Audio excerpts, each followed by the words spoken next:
Bueno, ahora, and I think we can get started. I ¿Cuántos think so somos? too. Yeah, the incoming is stable, so I think we can start. Okay, hi, hello, all of you. So happy, super happy. Um, Let me hide my captions because it's disturbing. Okay, so I'm going to give a basic introduction to the use of music, which is one of the primary tools you would say has been part of the work that we do. So I'm sure a lot of you are interested in this. I think it's a chance for us to not just look at the way we practice things, but also to understand some of the theories behind the process. And practice is sometimes a window to theory. Sometimes theory is necessary for practice. So I can't just speak about music without talking about some aspects of the brain, aspects of the heart, the body, the mind, energy, and so on and so forth. So I hope you have your notebooks open. It's going to be a good review for some who have gone through material. For some of you, this is going to be a first time. As I've mentioned, we normally go up to 3 hours for a Zoom call. I don't know how much time you're allotting for tonight. I'm happy to extend beyond the usual 2 hours that we do when we conduct our meetings in the trainings when I've been showing up. Let's keep this dynamic. If you have a question that seems important whilst I'm speaking, maybe what you could do is raise your hand. It's also possible to write things down in the chat box, although I think that might be a little bit more difficult for me. But just do so if you feel it's really important, and it might reflect other questions other people might have as well in the group. Okay, so let's start. Hi, my name is Pai. Good to meet you. And it's amazing that you're streaming in from all around the world. Now, I was, in a sense, a musician before I underwent my spiritual process. So it was actually quite natural that I ended up seeing the power music had on people's bodies. A lot of people have questions. Is it necessary to use music at all? Like why do we use it? Is it possible to use silence and words and other modalities? Of course, all of those are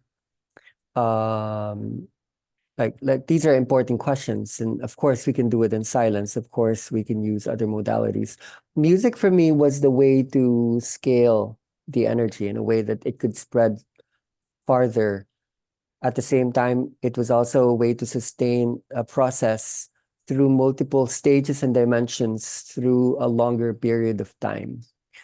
I was already, if I was to use the word activation, I had the power to basically touch people. Just with presence, I could take people into the same feedbacks that would happen in the sessions that we have now, whether it be going to past lives, just becoming energy, the body moving, people seeing colors, people going to the universe, going back to the womb of the mother. Like this is possible without the music. But it was music that freed me up. There was some level of dependency when I was holding people's bodies where there was this exchange where I would be the healer and people would be healed. I think one of the most powerful things the music gave was people saw more clearly that they were healing themselves because they were enveloped within a vibration. So in a way, there was not a teacher, there was not a healer. We were creating the conditions where the healing and the transformation would happen from inside. So I say thank you to the sound. And for me, music actually becomes a limiting word. In a way, our understanding of music has expanded and deepened so much that maybe human beings didn't actually understand what music was until such time that we learned to really listen in a way that the body learned to receive this in a way that it becomes a transformation, you know? Um, so then I have been working a lot, not just with doctors, scientists, healers, government officials, but I've been working a lot with musicians and music producers, DJs, because you can imagine how they're interested. Like, wow, okay. So my other task would be rather than just working with musicians, it would be to grant people who don't have a background in music the nature of what this is, you know, like a lot of us, we are interested in affecting the lives of other people.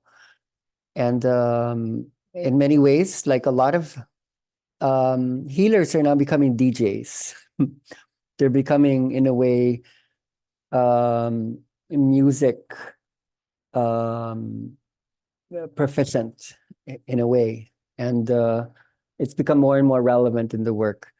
Now, when the whole Kundalini thing exploded through CAP, I had to receive quite a lot of the people who trained because in the trainings in CAP, the main teacher would tell students like the music doesn't matter, like it's not important. Stop asking questions about the music.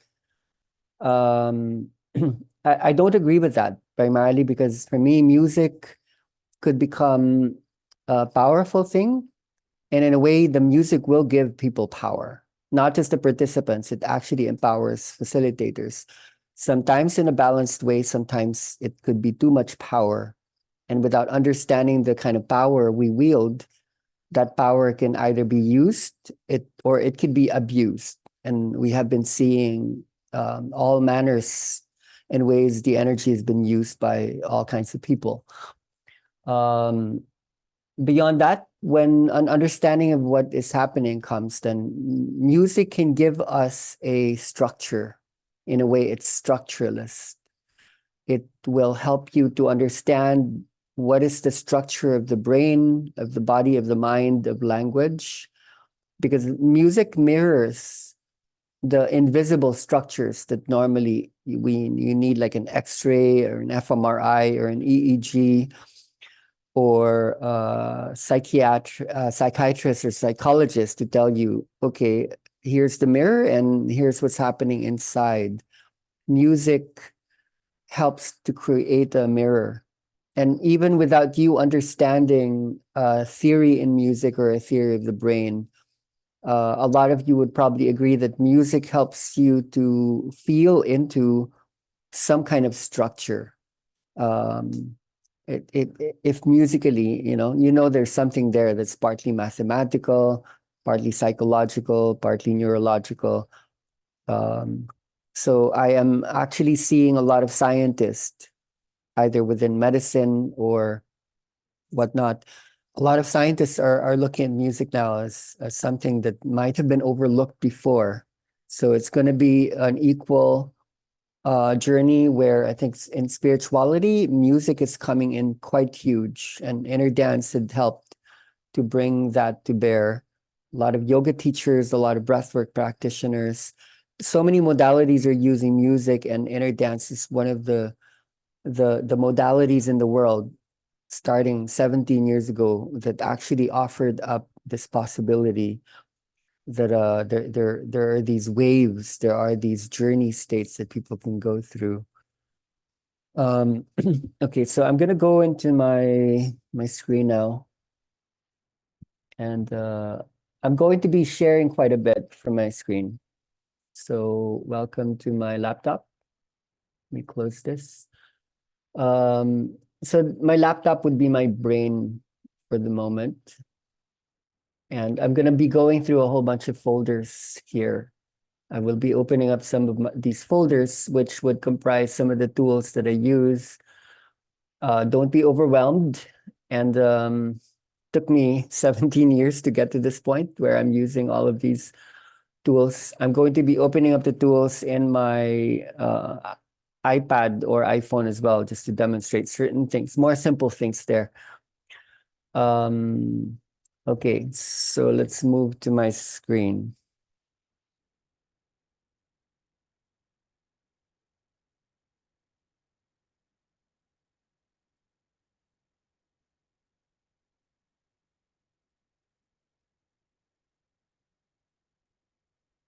Okay.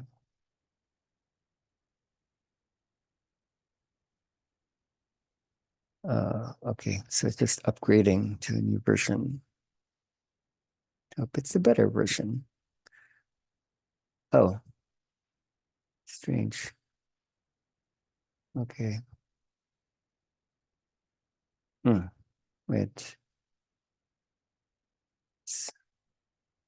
Hmm. Very strange. Okay. Yeah. All right.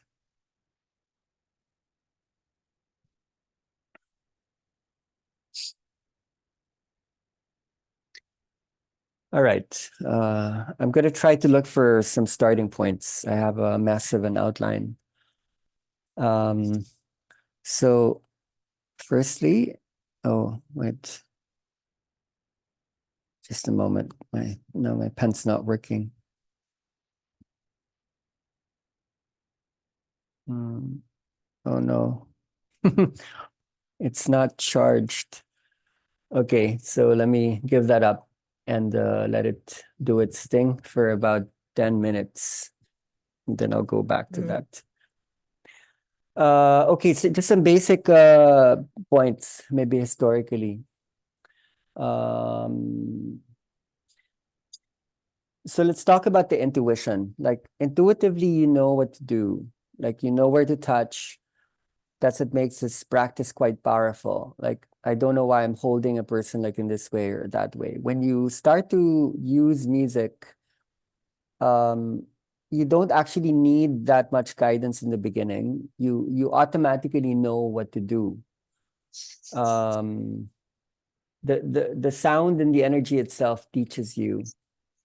So where I'm coming from, the reason why I'm speaking to you today is when you've been doing this for a long time, it doesn't stay intuitive. It actually becomes more and more logical, and a framework starts to appear. So where you might trust me in what I have to share usually is everything I teach comes from the energy itself. It's practice specific. The frameworks that we share are relevant within the practice that we do, which might be called different names, yes, but essentially there's some commonality in the way we practice things. So if you have been doing this for a long time, not only will you start to develop frameworks and observations, you will also have a chance to meld this with the sciences, the philosophies, the theories in the world, and in a way that allows you to yeah, well, for one, like it sustains your work for a longer time. Number two, it also helps you to explain these matters to parents, school principals, to doctors, to all sorts of mental health practitioners. You can also explain this to governments if you wish, to companies especially. This becomes very, very important. So once you bring this outside of the healing practice and you start to develop terms that would be more familiar, like I just got a message example from a Scottish woman who had done her first process in a prison in Scotland. And there were 13 people there, and now the program is just like blooming, possibly. And a lot of this is based on the programs you've been doing in the jails in the Philippines. So a lot of the work has really been grounded, and music is something I would think, because a lot of the science in the brain actually came from the understanding of music. You know what? I think this is what we could do. I could at least show the website. Okay, so I think this is a first starting point. In the inner dance, which has been happening since this year, right now it's 2024. So it amounts to my actual process began in 2006. So I've been in this maybe since 17 years. So this is a history of the playlisting process in inner dance. Um, and I'm just going to scroll quickly through these for lack of time. But I just want you to have an understanding that, maybe a lot of people are here. Okay. So a lot of that was preceded by a whole backdrop of experiences, a lot of which purported different feedback mechanisms, all of which are interesting. Okay. So there were huge jumps. Like this one is a huge jump when we stopped using music altogether and we started to use sounds from nature, from the universe, and that forever changed the history of inner dance practice over the long period. It was very scary for people in the beginning when this came about, primarily because what we were using was not from a recognizable human dimension. People went into very, very different dimensions, and that was quite powerful. And it got to a point where it normalized and people stopped being so afraid, and people just went so much deeper. So a lot of facilitators have been here for quite a while, up until now. I'm going to extend the discussions all the way to how I and many practitioners are using the music process nowadays more and more. This is my office. As you can see, it's where I'm working from. And this is something quite big that we're working out with companies, with doctors, and with schools that began in Europe and now spread across the world through inner dance process. Okay, so this is the history of the playlist. I don't know how much we would go into that, but it pays to make reference. Okay, now historically, when inner dance facilitators referred to playlisting, it actually belonged to a specific model. And this is the model. Um, I haven't put too much entries in this because this is a wiki. This is like a wiki site where we have a compendium of the teaching tools that we have in the coursework that's divided by color. I think what I could do is maybe just send over to Siegfried like a map of the 12 stages. The 12 stages took a long time to actually to give birth to. But it centralizes a lot of the playlisting practice in inner dance, so that when facilitators speak to each other, there's some shared knowledge about the particular stages. There are different ways of approaching the 12 stages. And initially, this actually began with the 5 stages of, let's see, I'm still waiting for my pen. So I may as well just go through some of the frameworks and the theories. Let's see. It's here. These are 5 stages, N1, N2, N3, REM state, and N2. So it began here, and eventually we mapped out 12 stages in the rising and falling of these different, let's just call these brain waves for now. There are other things moving that aren't just waves.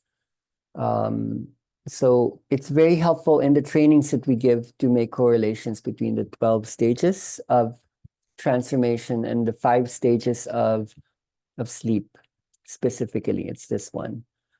You can research this on your own if you wish. There might be some free material that we have in the YouTube channel that explains some of this.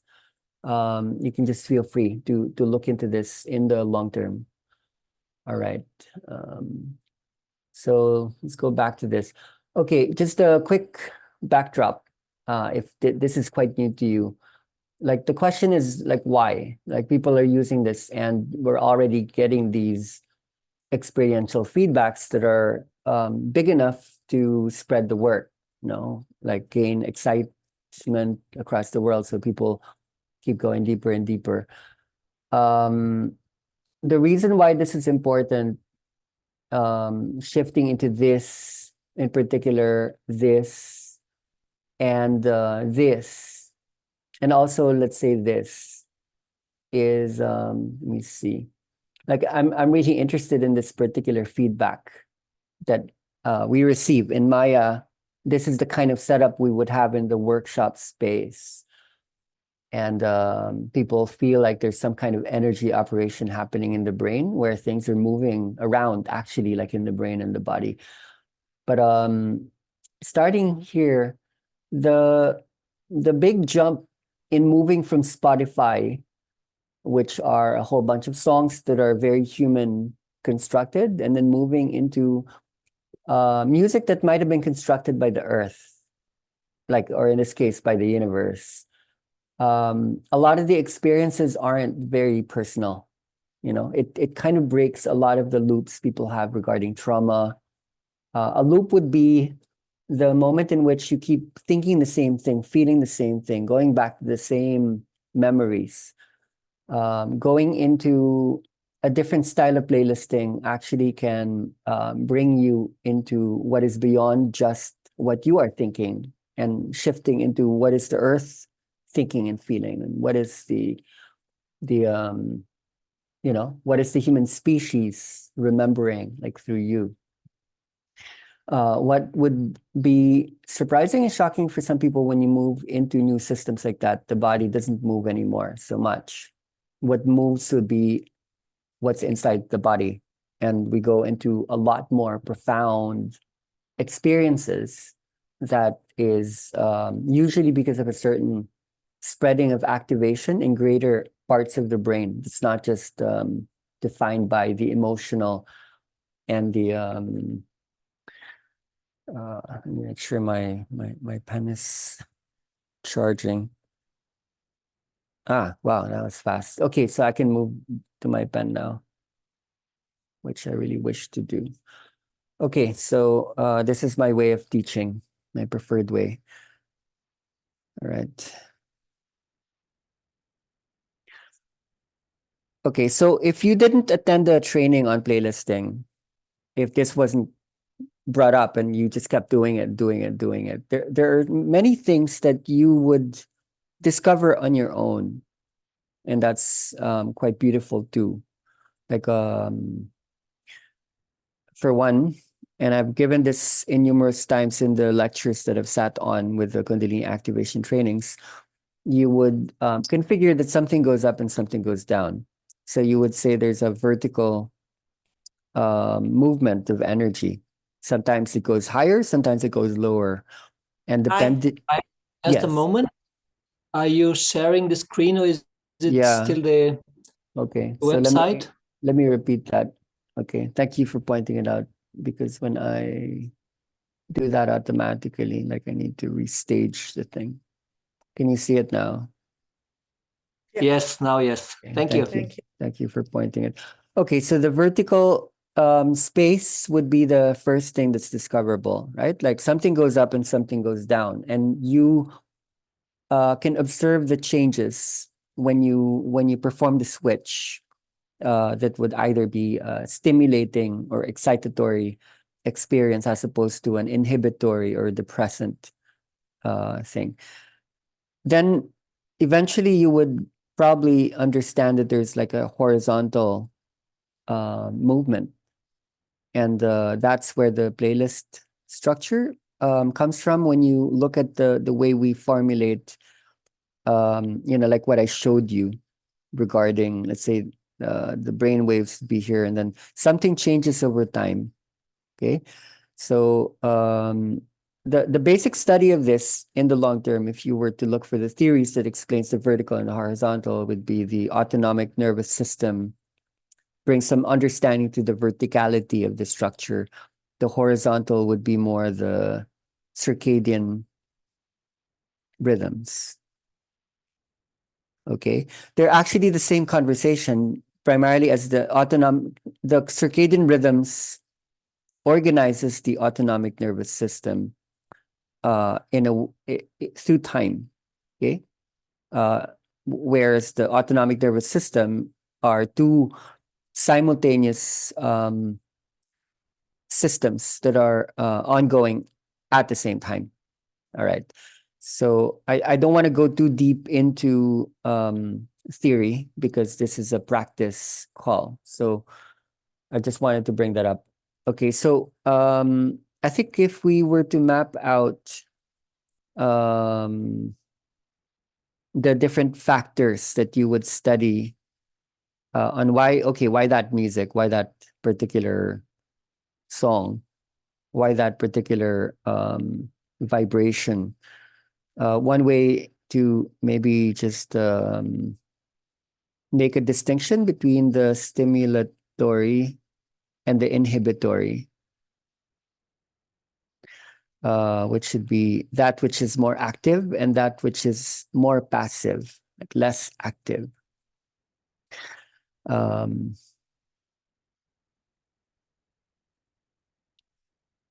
And okay, so firstly, maybe let's look at the brainwave activity as a first. Just resize this, it's too big. And then let's look at chemistry. Doesn't fit. So the first one would actually be called more of circuitry, and the second would be more chemistry, both of which facilitate change in the human when we go through the process.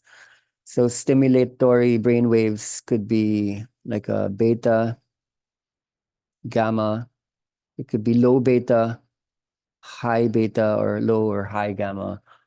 And then you would have this delta theta, more to do with the inhibitory functions. Chemistry-wise, you would study the sympathetic nervous system for stimulation, and you would study the parasympathetic nervous system for inhibition. And in the long term, there would be some understanding as to what are the different chemicals that you activate when you, let's say, when you play out beta or gamma frequencies, which sympathetic nervous system chemistries would you activate? And then, so what I'm saying is there are correlations between circuitry and chemistry. Now, where this is important is you can create these brainwave changes in people, but the results are very short term. They don't actually last very long. It's when you create changes in the chemistry of the body that the changes last much longer. So here in the number one, you might study the nervous system a lot more. But when you study the number two, you'd study the endocrine systems like a lot more. Okay, now this is important. This is really, really important. The case in point, if you understand the implications of this, this is not just about a spiritual awakening. Like when you study the autonomic nervous system and the circadian rhythms in this way, what we're talking about here is evolution. The human being is undergoing a sense of adaptation, meaning we are changing or transforming very fast.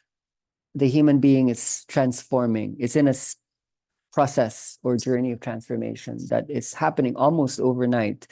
And when you conduct changes in these, the above, right, you actually start to facilitate an evolution in people. What normally happens over, let's say, hundreds, thousands, or tens of thousands of years, suddenly changes happen really quick, not just to the person, but to the human being altogether. Okay, so I want to give just one example of a brain theory that would be relevant. And this is important because a lot of the inner dance techniques actually came from this initial brain theory. Okay, so why does the music do what it does? For me, I would have to go through the whole history of my usage of music to remember what it was. It had something to do with the switch. So in a way, it's not actually just about the music. It's actually about the switch from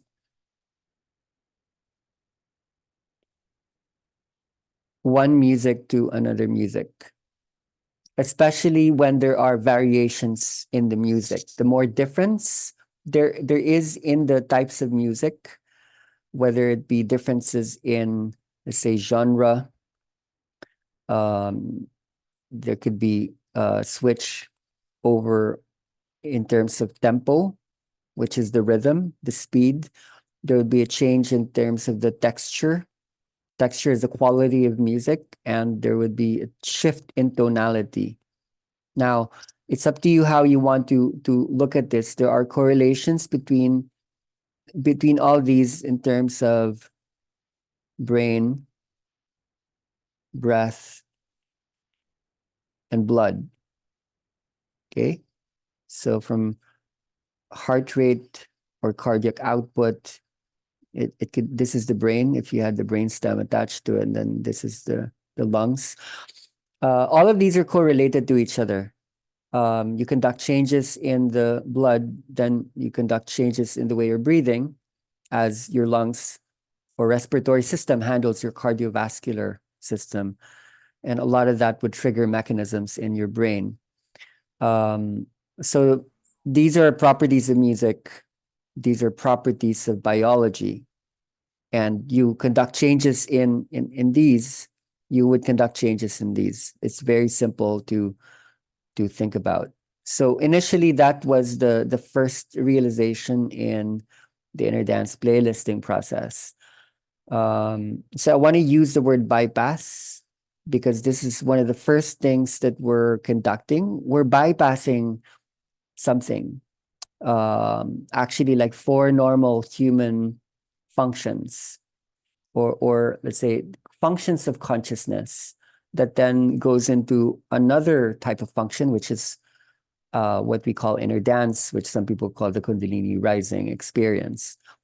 The first thing that we bypass would be thought systems. This could also be attention. The second would be memory. Third one would be emotion. And a fourth one would be motor functions, which should be the movements of the body. All right. So the initial technique of inner dance was based on this technique. I would call it a technique. I'd call it a possibility where we could bypass these four different things, which would then lead into what some people might call a spiritual awakening, or it could be like a psychedelic experience. It could be an expansion of consciousness, an alteration of consciousness. There's something in biology that can actually explain how we move from our normal way of thinking, remembering, feeling, and moving into something more. Okay, and that has to do with a switch factor. So what are we switching? Like, in a way, let's go back to that concept, switch. Okay, the first technique was realized in the inner dance when we realized what we were doing. It was actually to do with the dopamine functions of the brain, especially the brain. Dopamine might spread through non-brain elements, but the first understanding of inner dance was dopaminergic. We realized this is what we're doing. We are rerouting dopamine from these four functions that we first outlined. Okay, they are brain parts that I can outline. I don't have to, but if I did, I'd talk about the hippocampus, the nucleus accumbens, the amygdala, and the prefrontal cortex. So we learned how to bypass these, and to get from here to here, we realized that we had to reroute dopamine, like this one, dopamine into the basal ganglia, which is actually a whole set of subcortical structures, like in the brain. I don't know if it's worth showing it, but the visualization does help. In later trainings, maybe when you get interested in this is something we actually cover. So especially here, the caudate and the putamen, this is called the striatum, that then starts to send signals to the globus pallidus, the thalamus, and so on and so forth. This is important. Let me go back to the screen. Primarily because this is a major part of the brain that handles inhibition and stimulation, which is, that which either goes up, or we can just put the positive sign, and then that which goes down, or the negative sign. Okay, so music, as he found out, can affect the basal ganglia quite fast. Why and how? Number one, dopamine actually are also structurally like time cells. So they help to achieve timings in the body. Now, the basal ganglia as well is a part of the brain that helps to coordinate timing. In other words, like the clock, like the speed of the body. Okay, so this should be quite interesting for you to know, like in the long term. Why? Number one, something I'd like to advise you to be careful about is too much of one thing could actually. Oh wait, what am I doing? This is this is wrong, and because you're looking at it, we don't want to confuse you, right? Stimulation, in my knowledge, has never been going down and never been the negative. Okay, so too much stimulation would affect the basal ganglia in a way that would create a lot of speed, in a way that it would speed up the body, like so much that you'd actually have a hard time slowing things down. And this is one of the reasons why a lot of problems occur in the work that we do. Sometimes we notice people are suddenly oversensitive. Some people are too much in a hurry. They're not able to really think properly. It could be really powerful if that happens. Okay, when you stimulate the body in that way, what the body receives are like a lot of feedbacks. But if left to its own, if people experience too much stimulation, this could also lead to ego tendencies and also addictive states, primarily because dopamine is responsible for the rewards pathway of the brain. So what happens when people get feedbacks is they actually just end up wanting more and more and more. So it's not just wanting, people hurrying, people wanting things right away. These are dangers in the work that we do, that if people don't understand the mechanisms that are being handled, there might be elements of personality and even biological tendencies where people tend to want more and more feedbacks, like endlessly, without actually just relaxing and really achieving it. I have what I need right now, but then no, I want more and more and more. So this is important primarily because many people who conduct playlisting, a lot of their playlists are stimulatory, and what they forget is and inner dance playlists in the trainings that we do, we really make a point that inhibition is part of the 5 or 12 stages of the sleep cycle, or the 12 stages of the awakening process. So if this was the inner dance playlist model, for example, don't do that. Okay, then let's say if we were to look at the 5-stage model, this would be non-REM 1, non-REM 2, and then you have to always uh, uh, create this non-REM 3 simulation, which is slow wave sleep, which is when you reach like delta state before going into the REM stage of sleep. So if you were to plan out your playlisting process, what you would do is intuit, okay, that N1 might last for 5 or 10 minutes, N2 stage might last for 5-10 minutes.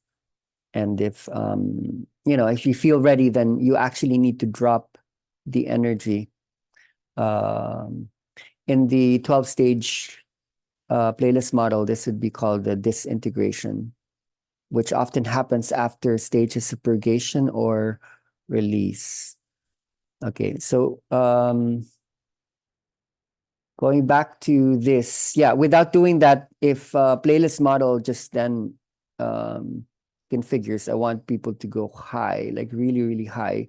Start out slow, and you take them really high, and then you end like slow. This is not how the mind and body are built. Like the brain follows more of a rhythmic up and down motion that's slow and fast. So there's nothing wrong with fast, but fast needs to be balanced by slowness. So within the 12-stage model, there's slow here, slow here. There's another slow here. This is called the dark night of the soul. And then you end with the slowness again, which are just correlated with delta or theta as opposed to beta or gamma. So that's something that you can study in the long term. Okay, so let me just be compassionate to ourselves. Like, okay, that can happen, but this technique that does stimulate people, which is a technique that reroutes dopamine from these centers into the basal ganglia, this definitely leads to some amazing feedbacks that are spiritual in nature. It transforms people's lives. And that's why the work had continued over the years. So let's say that this is probably like the number one realization. And which is to say there will be number 2, number 3, all the way to maybe number 7, number 10, number 100, depends on how long you're going to be doing this work. Like I'm just sharing this as this is what the work was initially founded on. Like knowing how to reroute dopamine from the 4 normal brain functions to the basal ganglia. This is what most of the playlisting techniques have been based on. And this is what had transferred to many other modalities that have started from the inner dance process. Okay, so let me see. Let's move on. So let's just go straight into what it means to playlist in the long term. Okay. I want to learn how to use the music. I know it can affect people's lives and so on and so forth. Where do I start? Okay. I could give you tools right away, but there are so many tools out there. And I've showed you my laptop. I could show you my phone and iPad. There are tools there.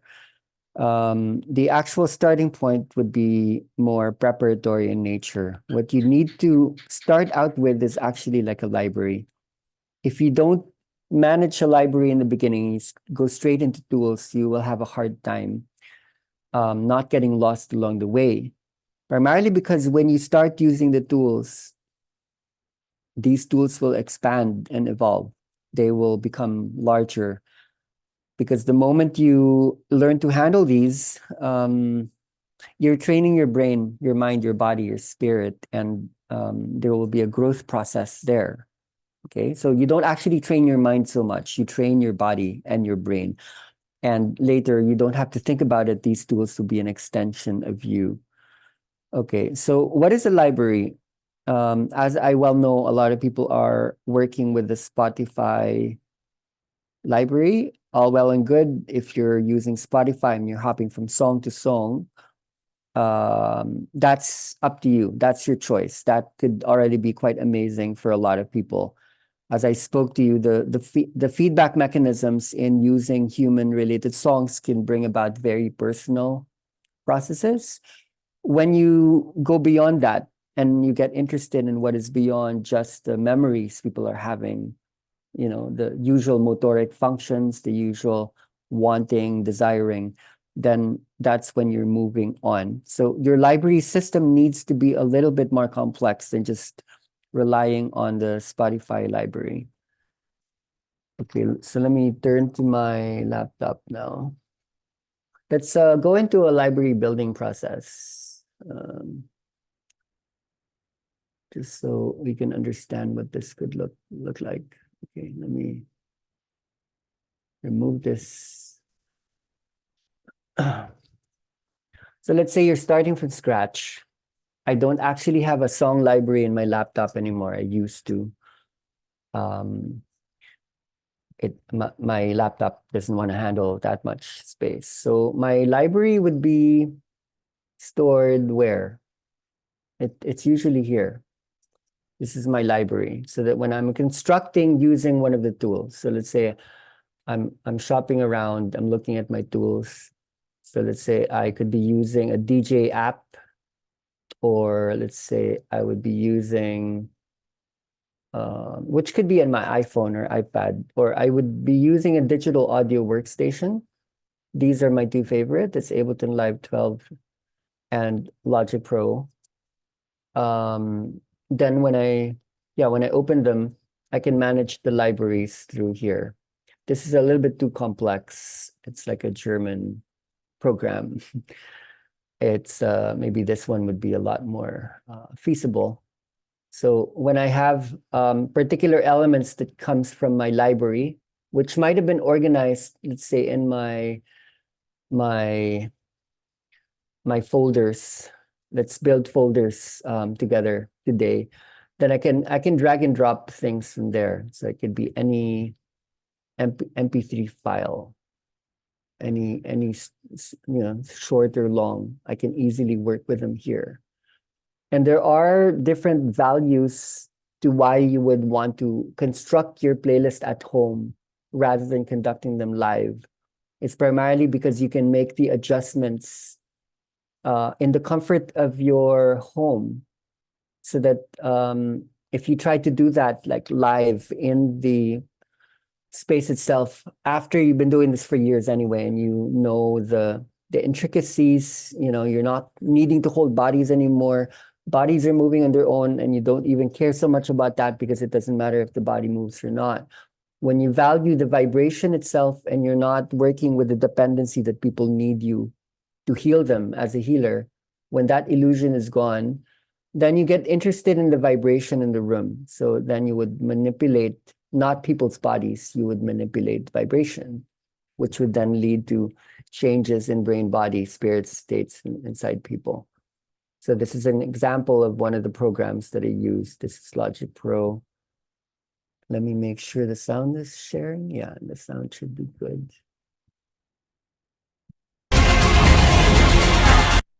So I could move through different stages in the playlist. The world's your keyhole. You spent your whole life.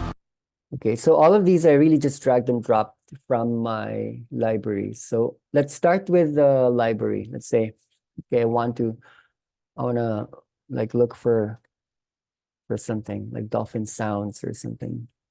Just and let's say I wanted to use this in my system. So let's say I like it.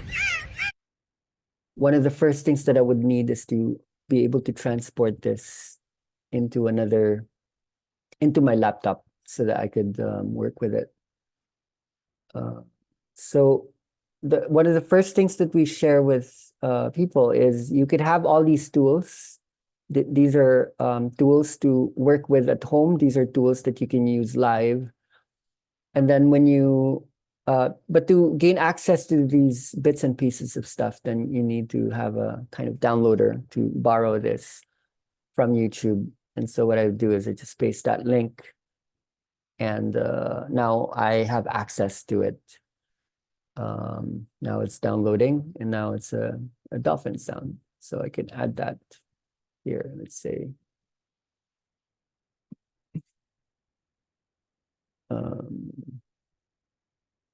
where was that? It's here. But my problem is it's a video, so now I need to convert that into an MP3 file. And so now it's converting. It took 5 seconds. So now it's here. This is now the MP3 file. So this is just one way. Yes, close file.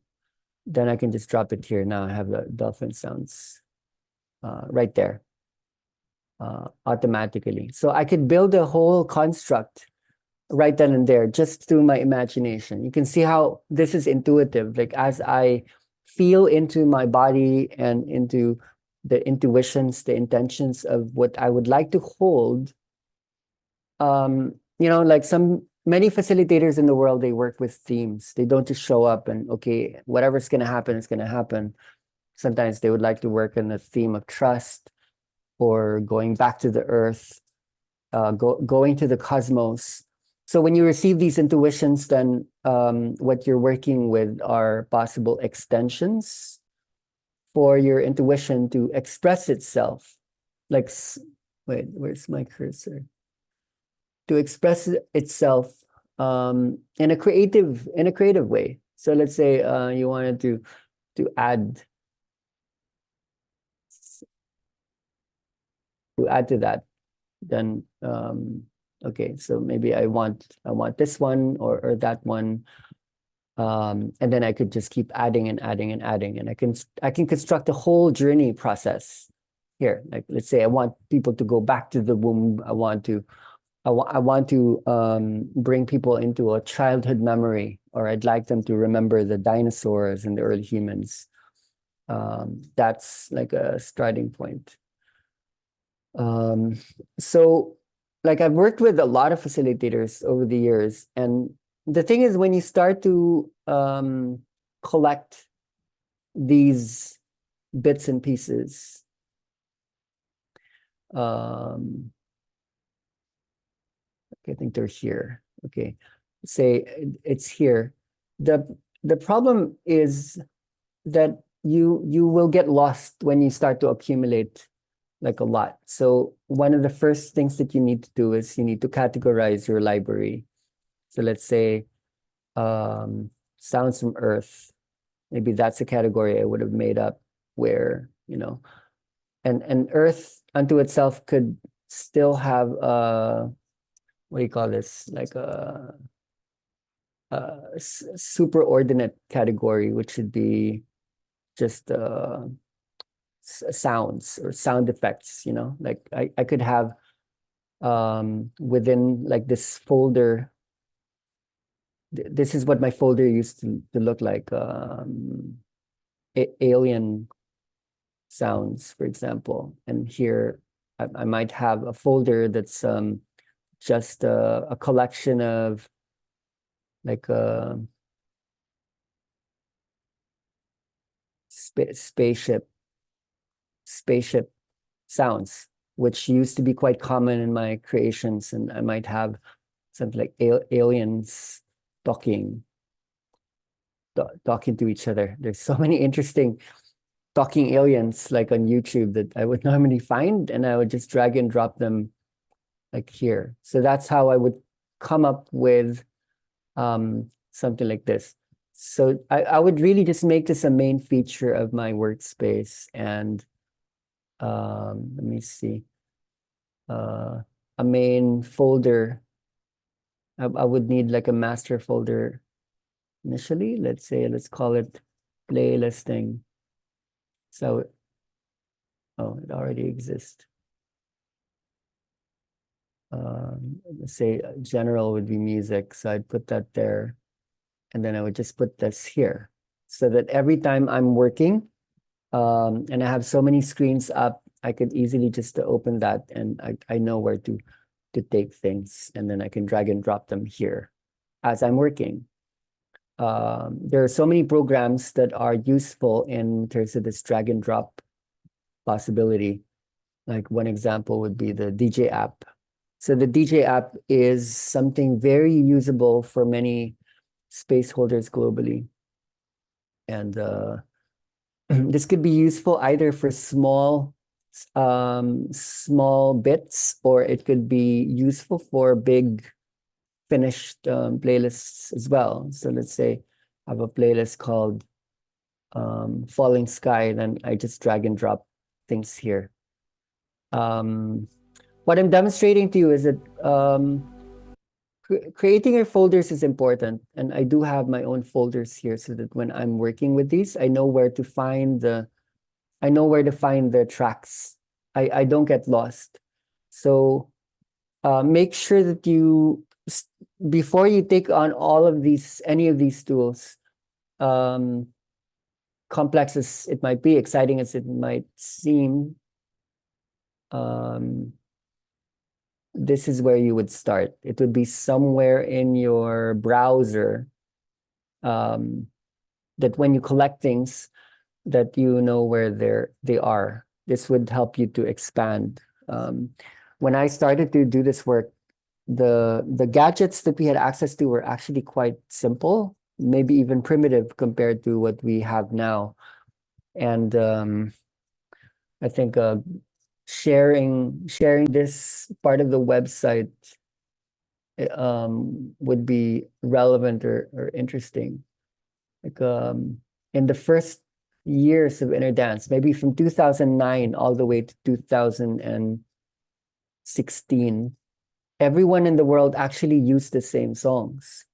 And these songs were very carefully chosen to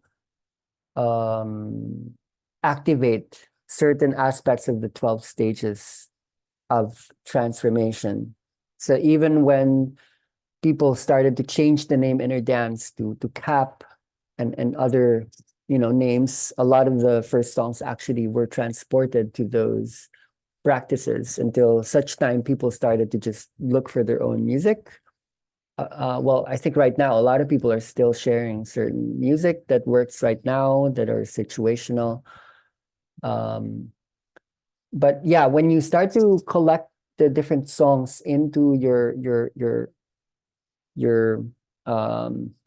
machines, let's say, let's look at my iPad. I don't have Spotify on this, so I can't demonstrate. But let's say you work with something like this. What happens is you can even if you get something that's pre-constructed, it could be by another artist, it could be something that you constructed yourself. Then you can change the energy depending on whether you want to change the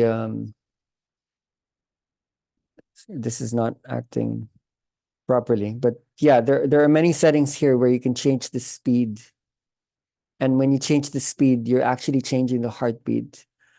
When you're shifting, let's say the filter, or your wait, what's happening here? Yeah, there. Sorry. Okay. Let's say when you're changing the echo or any of the effects, you're actually creating changes in the breathing patterns of people. Right? Yeah. You're not still seeing. on the website, yes. Oh, sorry.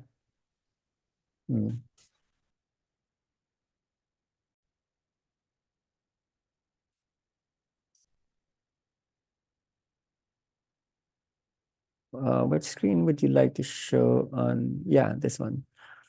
So I was demonstrating just there are different features here that facilitators use, like this one changes breathing patterns.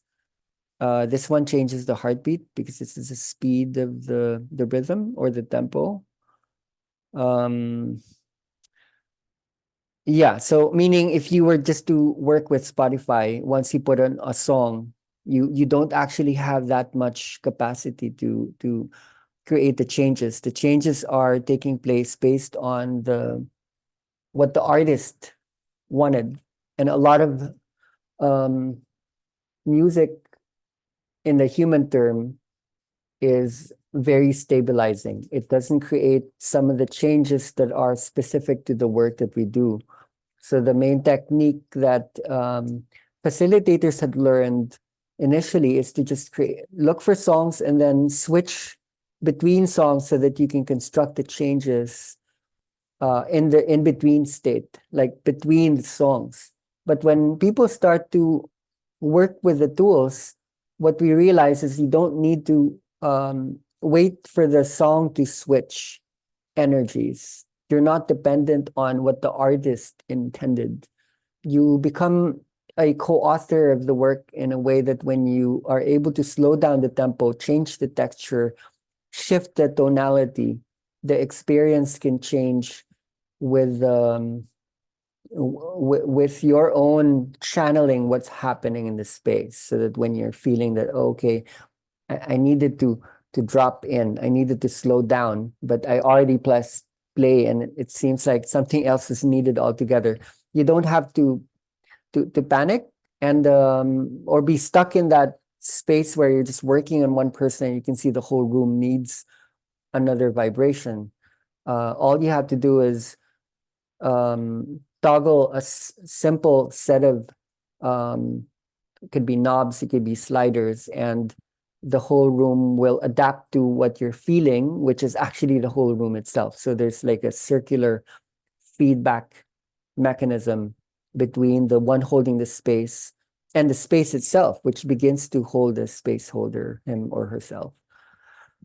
Okay, because of the language differences and because I'm going into technicalities, maybe I will slow down and maybe open up the space for some questions that might arise before moving on.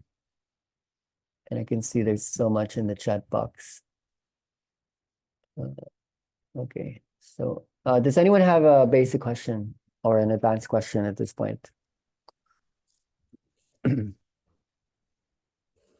Si alguien tiene una pregunta, es la hora también de poder preguntar.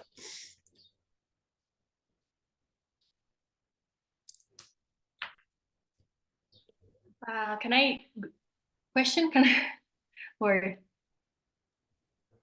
well, I have two questions. The first one is if you have a playlist you have already created for to heal sexual abuse, if you have a specific playlist, this is my first question.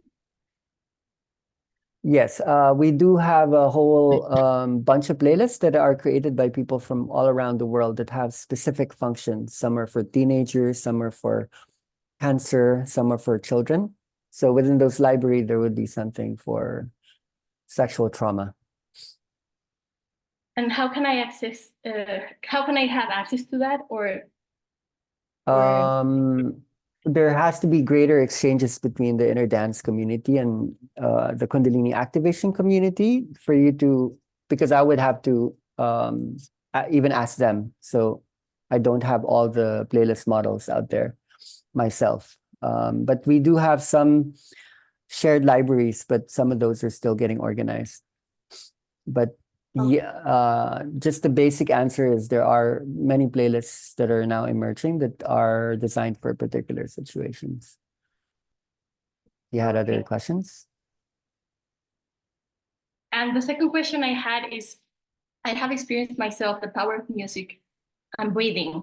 And in one of my experiences or trips, I had this observation that I saw how time froze through my breathing. Like when I will go faster, like I felt everything went faster. So I asked myself in the trip, like, can we manage, the time through breathing, or does it has a relationship? The whole point in the work that we do is we're actually shifting across dimensions in time. The whole reason why we're conducting this work is we're actually able to shift across time experiences and time perceptions. That's why the change is happening. So we will just keep receiving feedbacks from people saying, I went back to the womb, I went back to the beginning of the earth, I went back to the origins of the universe, or I went back into a memory. The reason why we're using the sound in this way is because we're shifting time. So thank you for intuiting that. It's amazing. Thank you. I think I would to ask something as well. Okay, next one. Jennifer, I think you're next in line.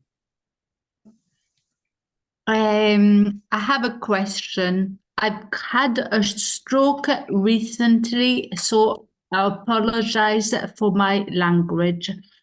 Do you think that you have a playlist for stroke victims? Yes. Okay. Do you think that a stroke could be brought on from Kundalini activation? When you say brought on, could you articulate a little bit more? Did you mean caused, or would be, Yes, because I did a Kundalini session, and when I got home, I had the stroke. I had a room about with another person, 5, and one person had a really bad heart, and I helped him. And he said when he left that the pain had gone. And I got the feeling that I took it. I don't know if it's possible, but I would like to know to understand what I'm getting into, because I haven't done Kundalini since, because I'm an empath, and maybe I was taking on people's problems without knowing. Okay, thank you. Well, I've not heard of anyone having a stroke from the work, but you might be a first case, which would be interesting to study. Like the paradigm in which the work, or at least the energy that came through me in the beginning, was out of pure resonance and pure responsibility, where if something's happening to other people or to me, then it should be happening. So accepting any of that, like when any of us take on the work, we need to be clear with that there has to be absolute responsibility for anything that happens, which in a way is conducted by trust. Later on, greater understanding of the work will help us to bring more responsibility into how this would be held. But I do know that there are certain effects that are stroke-like in a way that, let's say, language abilities, number one, would definitely be affected by the work that we do. Which would be described more through aphasia. Aphasia is a language disorder that is possibly a byproduct of strokes. So this is something you can think about or feel into.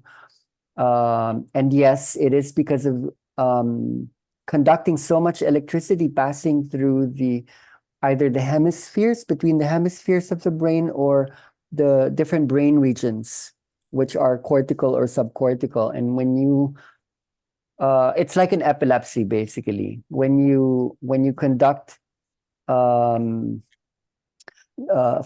patterns in the brain that's very stimulating, then we're reenacting an epileptic seizure, which is not necessarily a bad thing. I mean, Kundalini and epilepsy are very, very close to each other in terms of the pathologies, the symptoms that occur in both situations.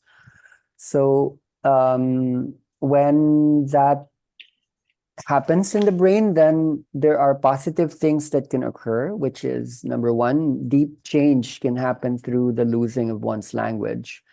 So I would speak to you, Jennifer, to trust it. Like, I've seen people lose their ability to speak and ability to move their bodies for days, hours, but sometimes it could be weeks or months.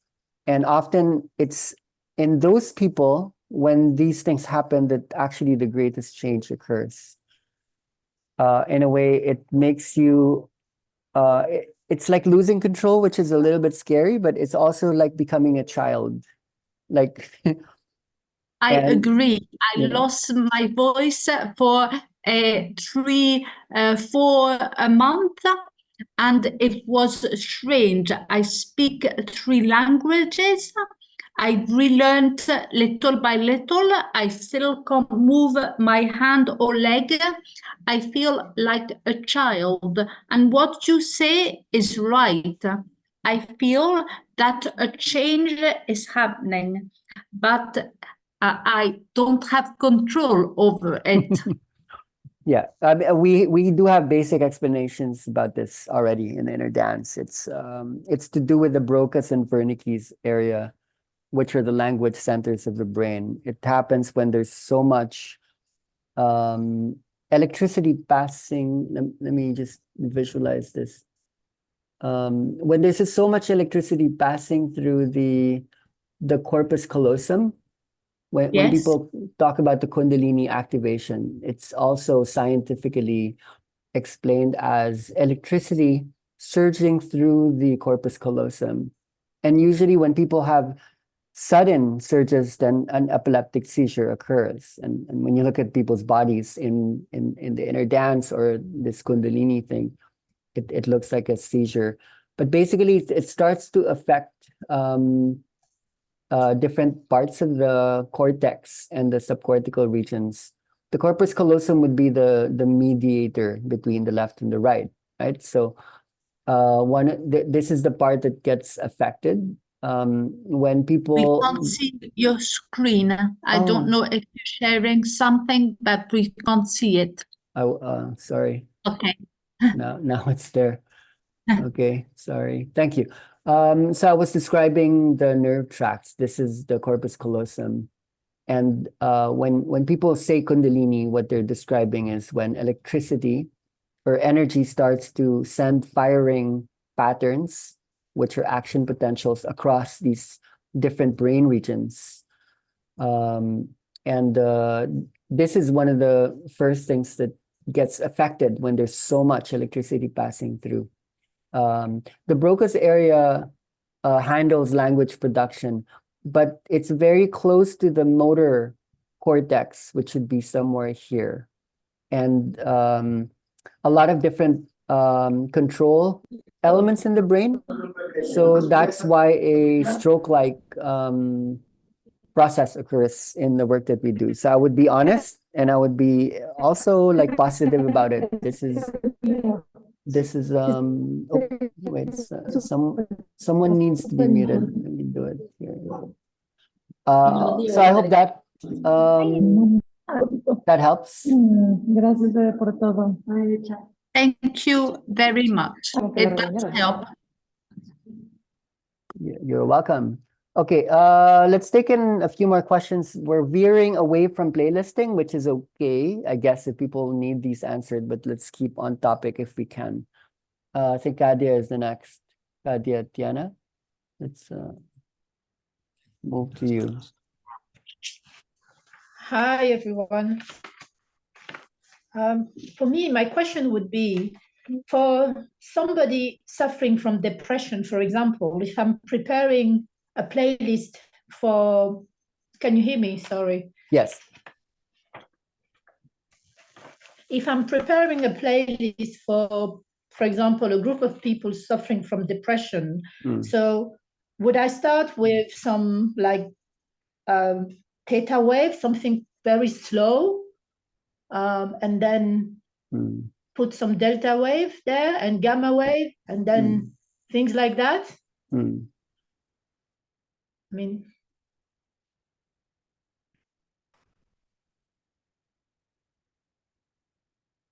oh, I can't hear. Sorry. I'm having the technical thing today.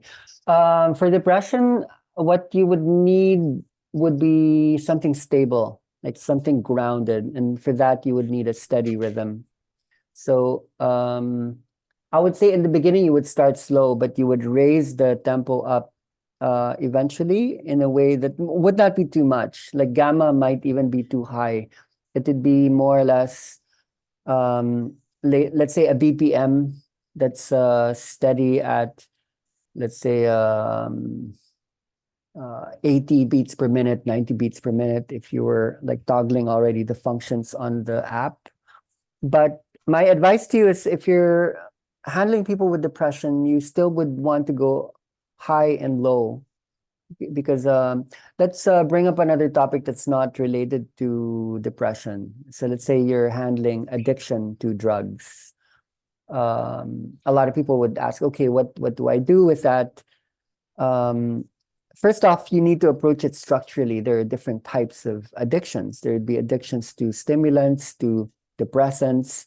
There'd be addictions to psychedelics, hallucinogens, painkillers. So let's say you wanted to work with people who were addicted to, let's say, alcohol, barbiturates, heroin. They would be depressants dependent people. Then what they're lacking is more the sympathetic nervous system activations would be more, it would be faster. Like people who are used to depressants, their heartbeats are quite low. So for there to be a transformation, you need to train their heartbeats to go faster. It would be the same for people who are depressed.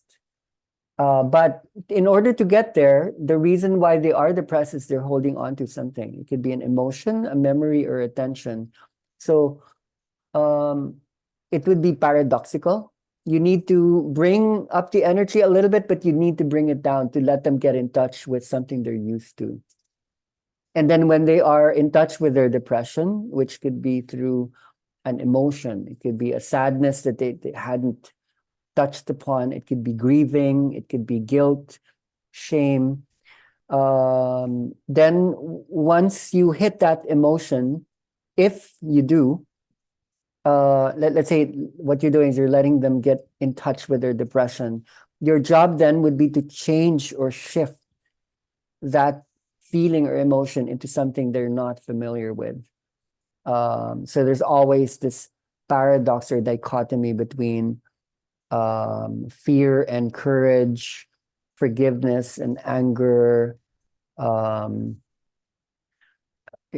sometimes to reach light, you need to go through the darkness. So what you do is you would need some creative ways to maybe in the beginning of playlists, we start to build up the energy initially to destabilize people's what they're holding on to, which should be control. So for them to surrender, you need to raise the vibration first. After, of course, people start out slow. You create trust, you open the space, and then you lift the energy up from that deep delta.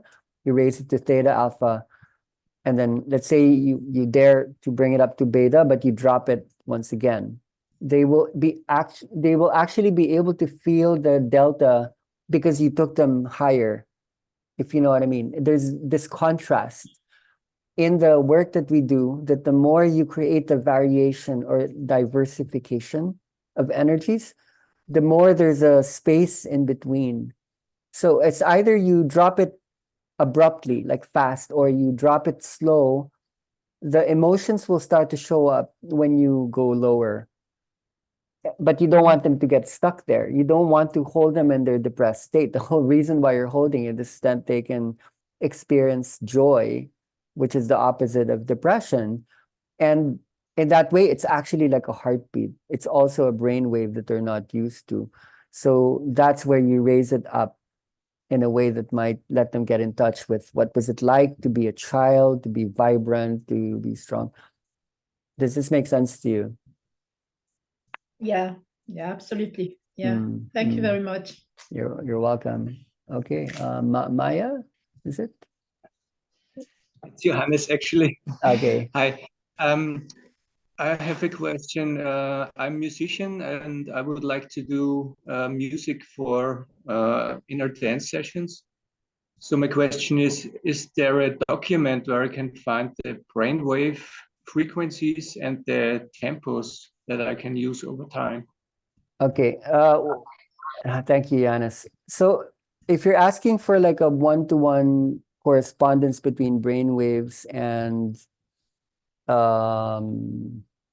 musical elements in this way, like BPM or like frequencies, it doesn't exist. Like even in science, there is no one-to-one correspondence. I wish there was, but at the same time, I don't, because it oversimplifies the brain. What we do have are generalizations of what delta, theta, alpha, beta, gamma would be in terms of states of consciousness, whether it be deep sleep or meditation, drowsy.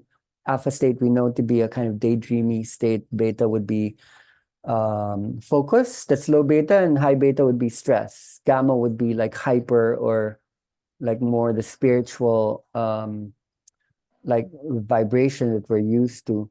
Those are generalizations. So when you think about genres in music, it's hard then to correlate, let's say when you take in like a pop music, classic rock, when you take in techno, I mean, electronic music has already so many subgenres. You can't actually correlate that so much anymore as just being like a simple theta alpha.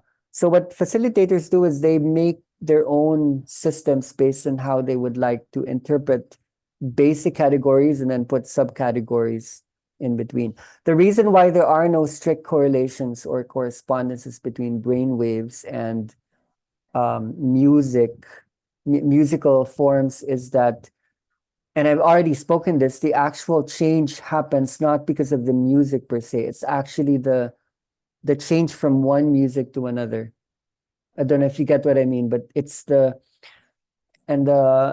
I think we should go into this a little bit deeper. We'll hold the questions continuously, but I think these are actually good opportunities to.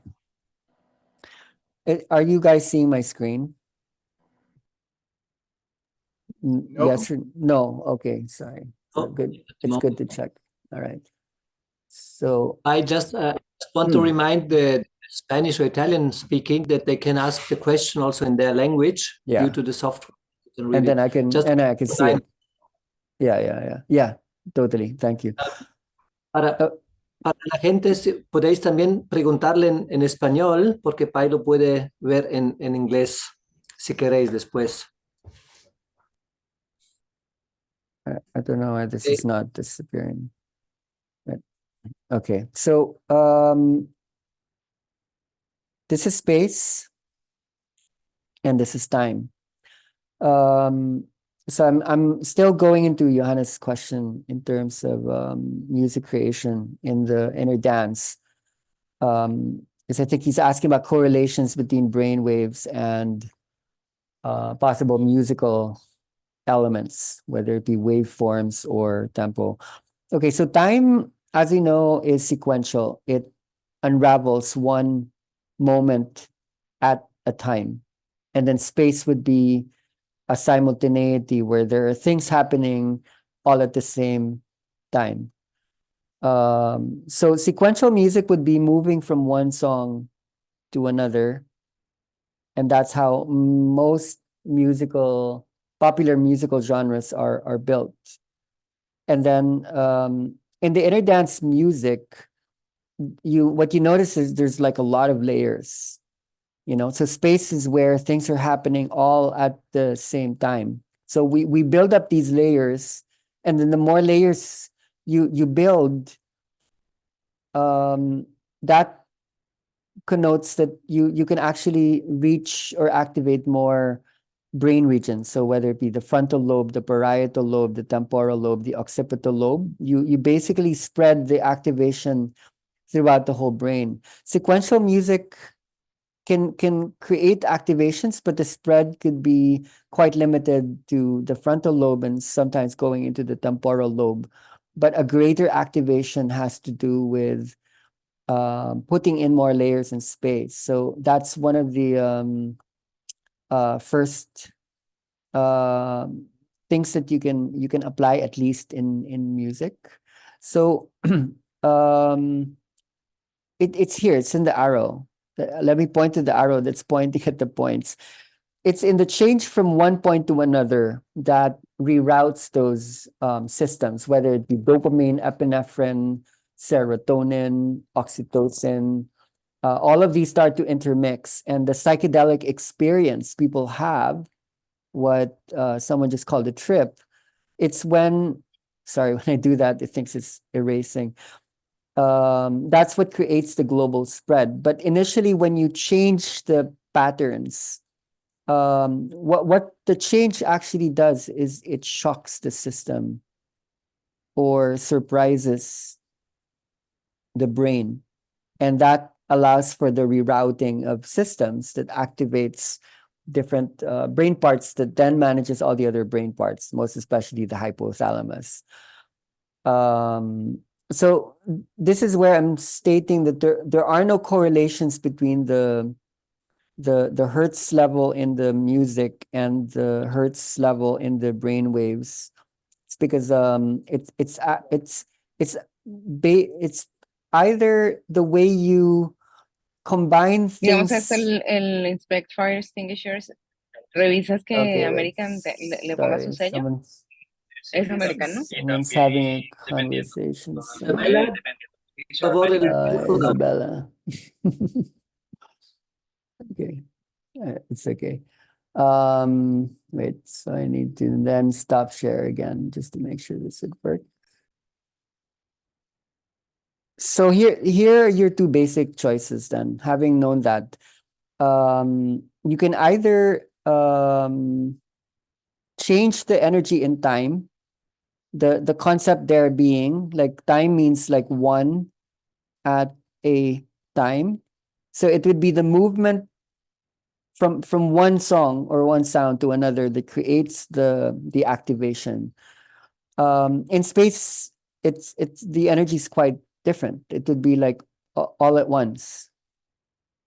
So for musicians like Johannes, you can either think of the degree of change in which you're gonna plan out, like, okay, this song has this quality and I'm gonna move to that quality, or you could just build things up eventually so that all the sounds are starting to create layerings all at once.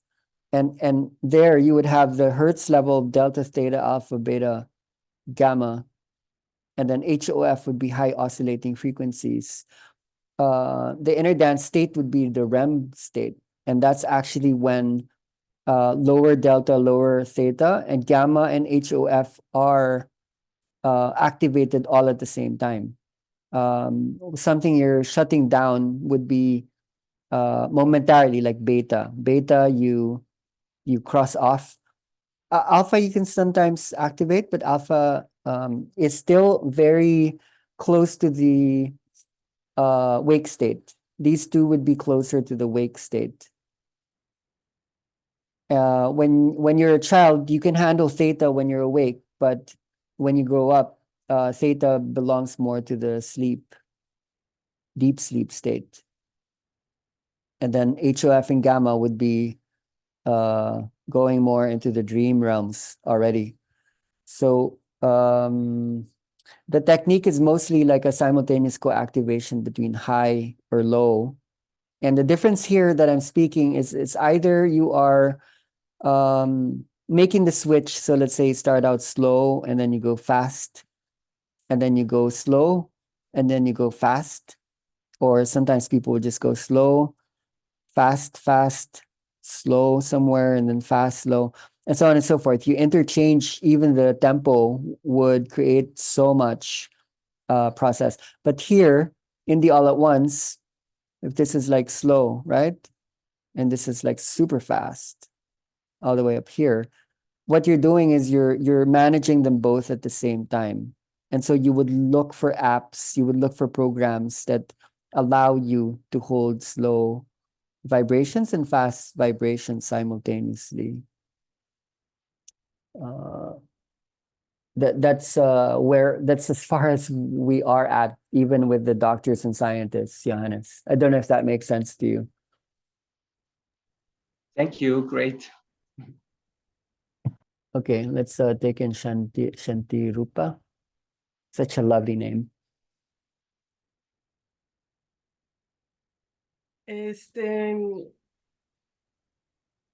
¿Cuál es la diferencia, Pai? Estoy muy emocionada de conocerte. Tal vez vaya a Maya. ¿Cuál es la diferencia realmente entre Kundalini e Inner Dance? Okay, thank you. I'm just gonna work with how a lot of people have used Kundalini through Kundalini activation process. The Kundalini activation process founder, Venant Wong, was an inner dance facilitator. Like, he trained under me. He changed the name, and he carried over concepts that were familiar to him coming from his spiritual background. So he retained the most of the format of the session. So what people are doing in CAP sessions and many other brands that came from CAP, it's still inner dance.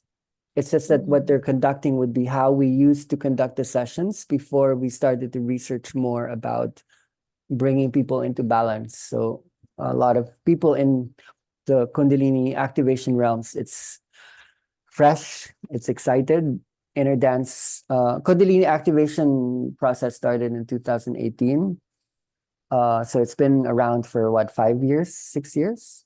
So a lot of the space holders, they're quite new. And so yeah, inner dance would be something a little simpler because we're not so brandy. We're not so marketing-y.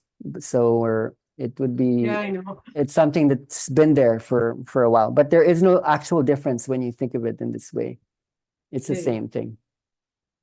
Sí, porque para mí ha sido tomar la capacitación de Kundalini Activation, pero descubrir esta parte de Inner Dance que yo no sabía, es como me explota la cabeza, ¿no? Escucharte y ver que no es nada más un cuerpo acostado y yo haciéndole cosas, ¿no? Es como todo lo que pasa dentro y me maravilla. Muchas gracias. Estoy aprendiendo mucho de ti. Gracias. Y otra cosa es, porque a mí me encanta, yo hago trabajo con plantas sagradas, like ayahuasca, and, like, and I am very familiar with like strong experiences, pero y cuando escucho tu música, your playlist, when I listen to your playlist, they take me to like, wow, and I feel a lot. Pero I'm switching languages. It's okay. Pero yo quiero, cuando hago mis sesiones de Kundalini o Inner Dance, yo quiero poner tus playlists pero no sé si es porque a mí me gusta like going to the core y quiero llevar a todos ahí, o está mal, está bien, no sé. ¿Tienes algo sobre eso? I think the inner dance playlists need context. There's a way to hold them that goes with certain explanations and just context. Because the layerings are quite a lot, and they could be a little bit too much for a lot of them. I actually did design because of the people within Kundalini activations, so that there would be kind of breakthrough, graduation, and then like grounding, like balancing somehow.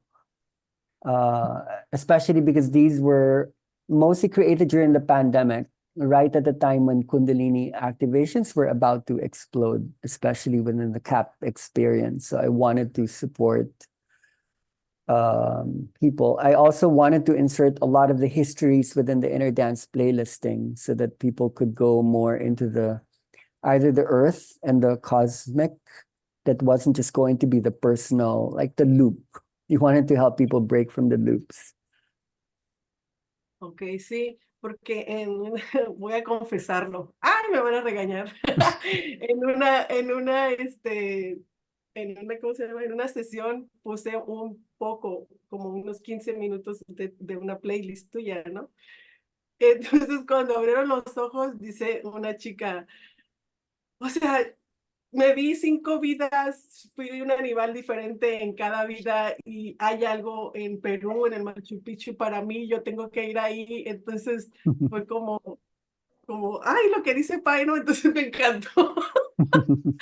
Y la chica está fascinada y más me emociona saber el impacto que está ocurriendo, ¿no?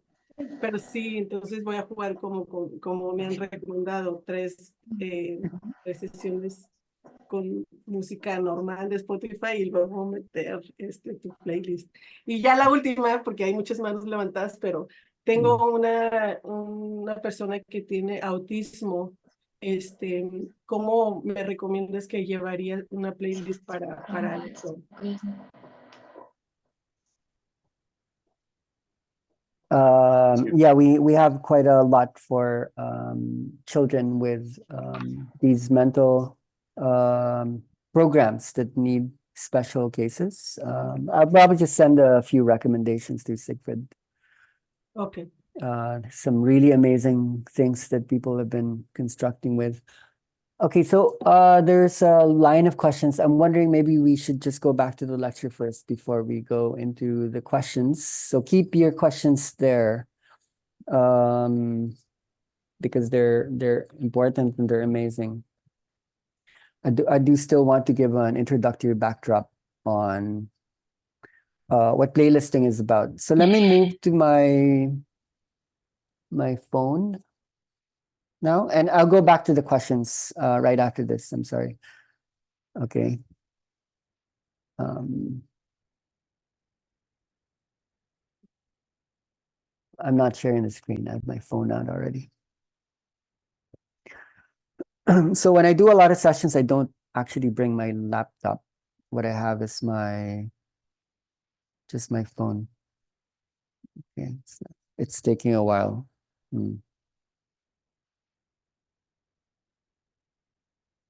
Then maybe it's not meant to be. Let's see. Maybe I need to connect it to a cable.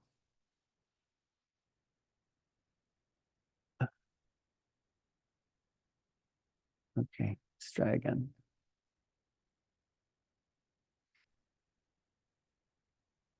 Okay, so this is my phone. I try to keep organized as well. So these are like DJ apps that I use. Then I have more. So just some basic sharings. This one is important. This had changed a lot of facilitation styles across the world.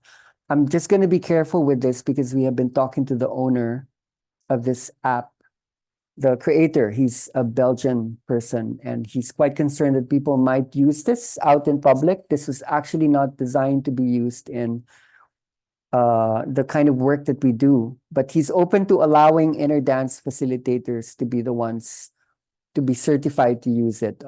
I've tried so many noise generator apps and nothing comes close. So you will have to talk to Siegfried about really small donations that people need to make if they're going to be using it in public.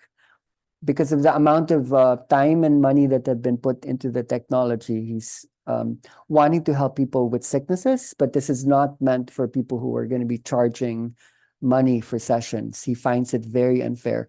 So if you're going to be in integrity and you're going to be using this, then you at least need to make a small donation to a special arrangement that he's given to inner dance facilitators. He's not opening this up for other facilitators in the world. Okay, so let's say you want to start out with slow delta theta energy. You have maybe different options. Say just browse around something calming. Could be this. You can put them both together. So this is what I mean about a library. Like this app already comes with its own library. So when you download this, I think it's for free or you pay a little bit. You only get 5 noises, and then you need to download. So I don't have anything here anymore because I downloaded everything. So back here. So now you want to construct like a switch. So let's say you've tried out some of these and you know that there are ones that can change the vibration. So here oh, wait, I didn't mean to do that. I would like to I would like to have the transition clear. This is just an example of creating a switch that's not sequential. It's like in a way layered. And what you're going to do is you're going to put something to build up the energy in layers. So you're not switching from song to song.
Okay, yeah. So I think I would say this is probably the most used app for inner dance facilitators.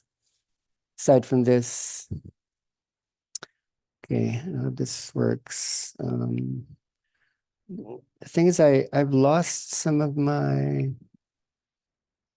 files. I don't know why they disappear like that. Yeah, it's gone. So let's say I would just demonstrate that let me see what's even on here. I haven't used this in a while. They're not even music.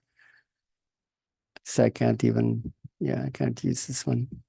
Just this is the only one that's music based.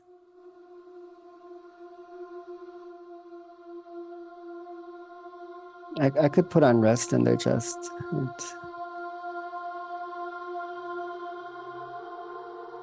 So this is just to demonstrate how you could look for a long playing song, and you could just layer them there easily. You can leave them there. And let's say you wanted to change the energy, then you could just do the adjustments here.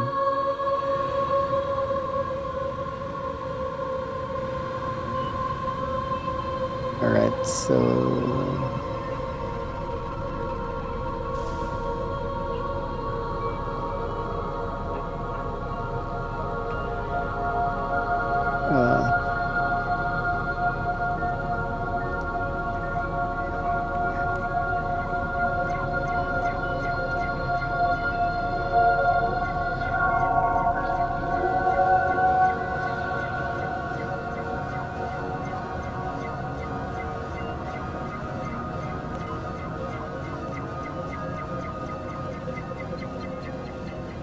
so this is just to demonstrate that if you do have access to existing playlists, then you treat them like songs, and you can just manage the shifts in the vibration in the room through the existing playlist. So even if it's pre-made, you actually could still conduct the adjustments. You could slow it down, or speed it up. Wait,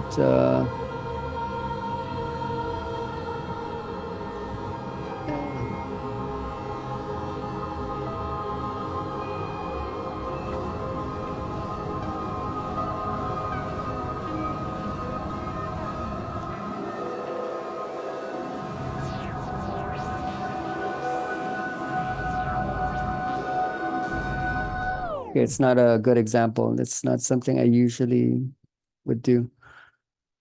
This app we have been suggesting as a really good possibility, primarily because it comes with its own library. So when I speak about library, it doesn't need to be a Spotify library or the YouTube library that you would download. Here you have like so many selections. So let's say choose one. What is important about these is you can create the tempo changes. So any change that you do will change the vibration. So here it would be more the heartbeat or the heart rate. So let's say you have something just going on its own. You can change the possible drum beats based on. Sorry, that did that because I swiped. But let's say I was just shopping around for different heartbeats. Say that's a heartbeat for me, and then I could change the heartbeat. Just basically going here. See how fast this heartbeat goes. Let's say people are laying down, and then when you make these changes, you're accessing their autonomic nervous system. Your heartbeats would be affected. So let's say you start adding elements.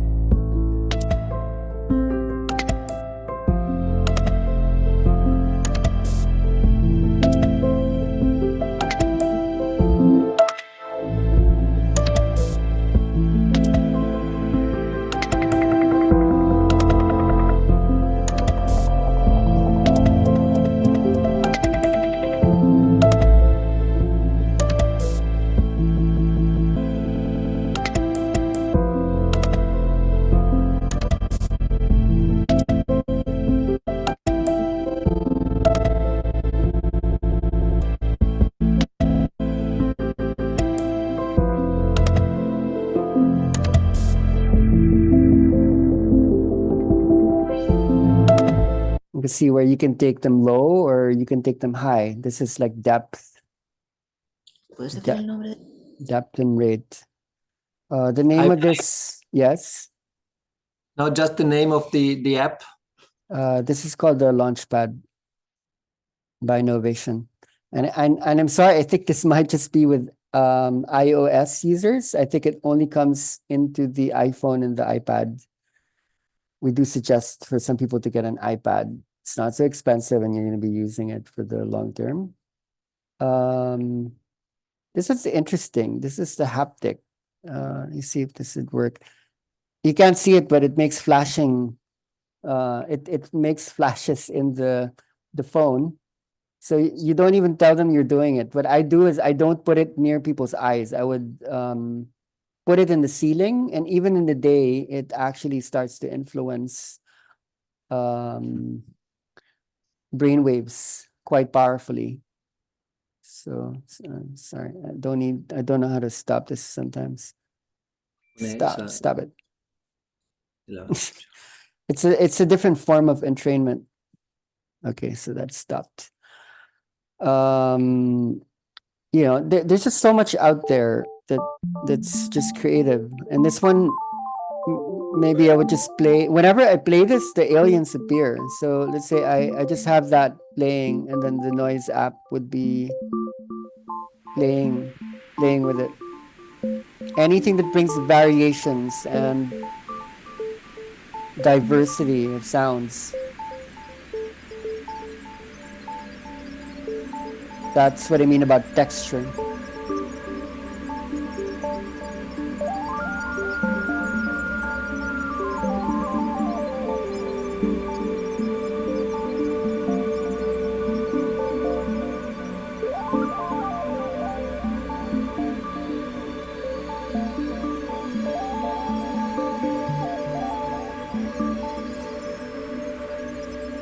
And please don't be scared about this. My 10-year-old daughter knows how to use these apps. I don't give them instructions. They find it on my phone. They start playing with it in like a second.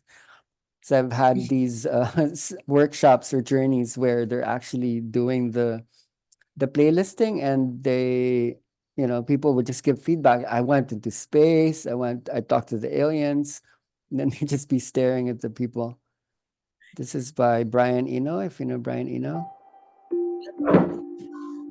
So it just loops these on and on. I'm not pressing anything anymore. It just handles it on its own. So then, yeah, it's simultaneous already. Ah, pues más atrás. This one is called Estamos hasta Bloom. la puerta 7. This one is called Bloom. A ver. Bloom 10 Worlds. I'm glad you guys are interested in this one. Vamos en Vivarobus. ¿Dónde es Vivarobus, perdón? Oh. Ah, pues que le pregunto. ¿Quién está con la... Sí, yo los digo, tienes un punto, pero ahí sí no sé. Okay. What else is here? So like these synths are really, really important. They're actually really good. They look complicated, but you would be using them for very, very simple ways. Okay, so let's say I'll go to pad. ¿Lo cambiaron o qué fue? ¿De qué está hablando? Okay, and then I press hold. And the reason why I would use this is I need a... ¿No te llegó a tu Let's say mensaje de texto? ¿En dónde es? Let's say I'm not just... ¿En tu celular? Yeah. ¿Quién tiene el micrófono abierto? Una L. Una L. Okay. So the reason why I'm showing this in particular, like these, sorry, that made a sound, is I demonstrated the noise app, and that features more of noises, not music.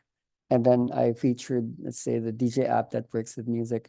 This one is really good because you would need access to frequencies. This is a whole different category altogether, if you understand what I mean. Let's say, okay, I'm looking for something delta. So let's say I don't like that. Let me look for other ones. This is interesting. It says drone. it's too weird. Okay, maybe this is usable. So then I would just, if you see this button, it says hold, and when you press that, then it would just stay the whole time. So even when you close the app, sorry, it's too loud.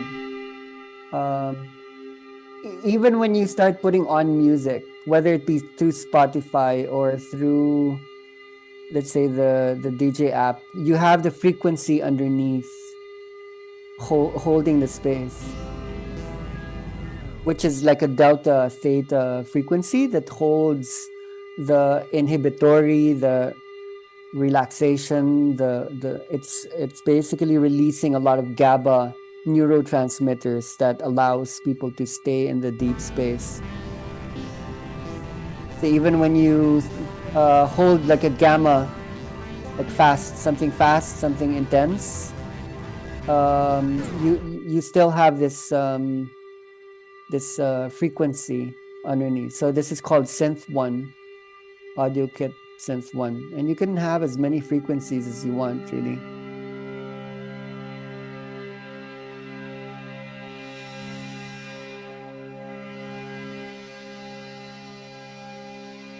This doesn't actually sound good. But yeah, you could just shop around, see what might work for you. But what I like about it is you could just leave it there.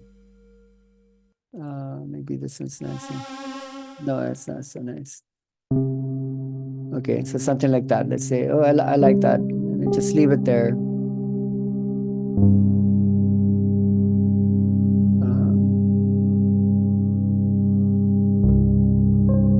So now you're holding a lot of low and high and everything in the middle.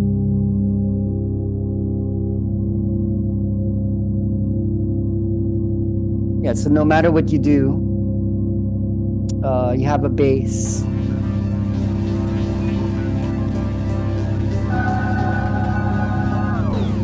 Okay, so I think that was worth sharing, because this is something we are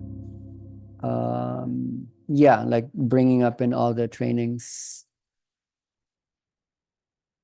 Okay, so I wanted to at least show a little bit more, because we're playlisting. Maybe you guys have more questions now. We have a raised hand by Karina. Hola, Pai.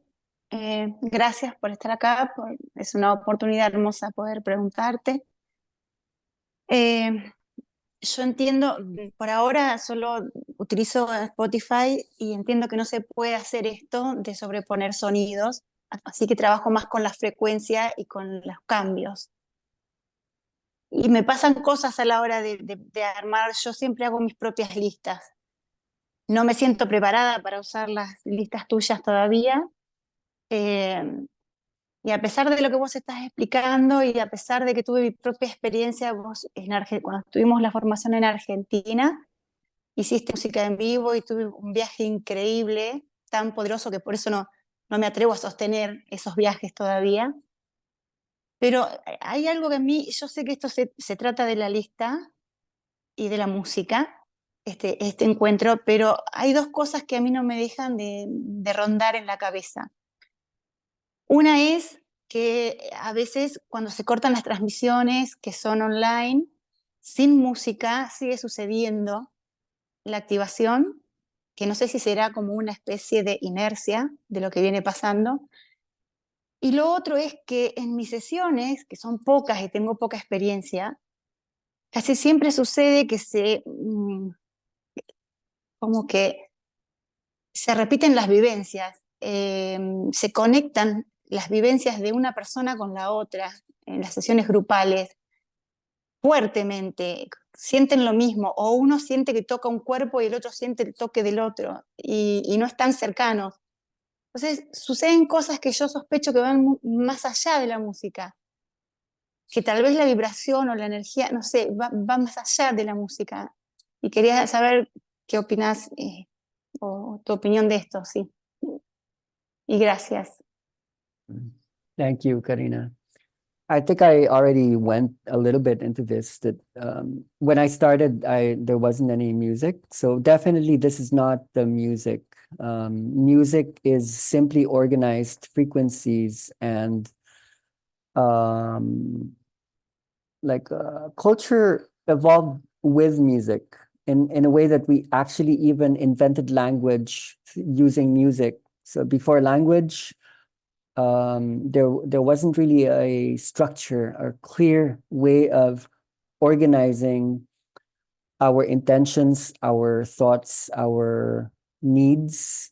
Language evolved in a way that we could organize ourselves within what we might call a dimension. So when we use music, depending on the music that you choose, that music will hold a certain dimension.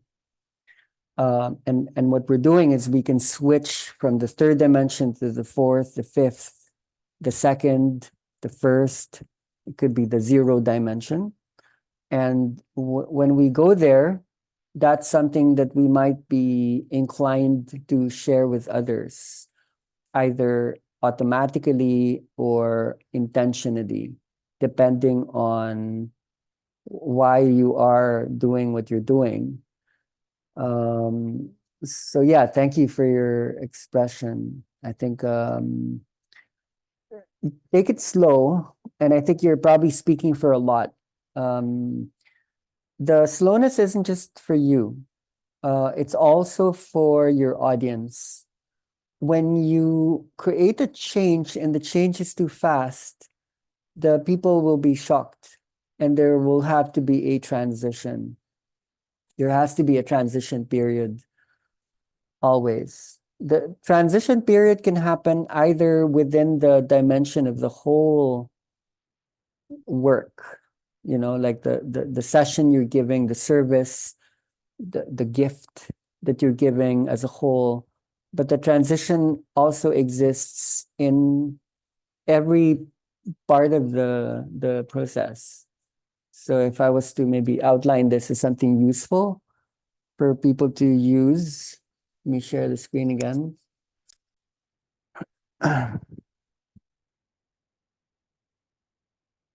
Let's clean up first. Okay, let's look at certain stages in the work. So in the beginning, you have to create like an introduction. You introduce. And then a second stage should be in the part of the person laying down, receiving. This is a difficult English word, but acclimatization means when you introduce a new energy, there has to be a transition period in which people would get used to that energy. Third stage would be maybe stabilization. So after people are used to what you have introduced, then the energy would stabilize.